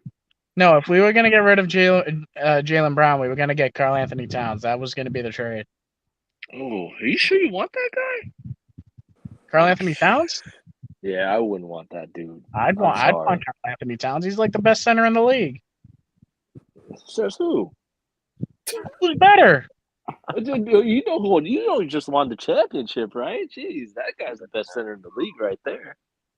Definitely not Carl. All right, you're right. man. Right, I apologize. Let me retract that. He's the second best center in the league. Second best center. Oh my god. Okay, I don't know, man. There's some players that are just like losing players. I think he's just one of them, dude. He just doesn't do enough. We'll see what And happens. that's coming from a guy that has fucking Jordan Poole Minnesota. on the Let him team. come somewhere where there's like championship pedigree and shit. He'll fucking ball out. We're gonna hear a lot more. Oh, and you guys will eat him alive too. Yeah. You know, when he starts messing up too. So I know about Yeah, that. that's true. That's true. Pablo Sandoval, there you go. Sando. Man. All right, fellas. I'm gonna end the live now. So if you guys want to talk, hit me up on my. You can DM me if you guys want to talk. But GTC, appreciate you coming on, brother. Like I said, always appreciate you in the chat.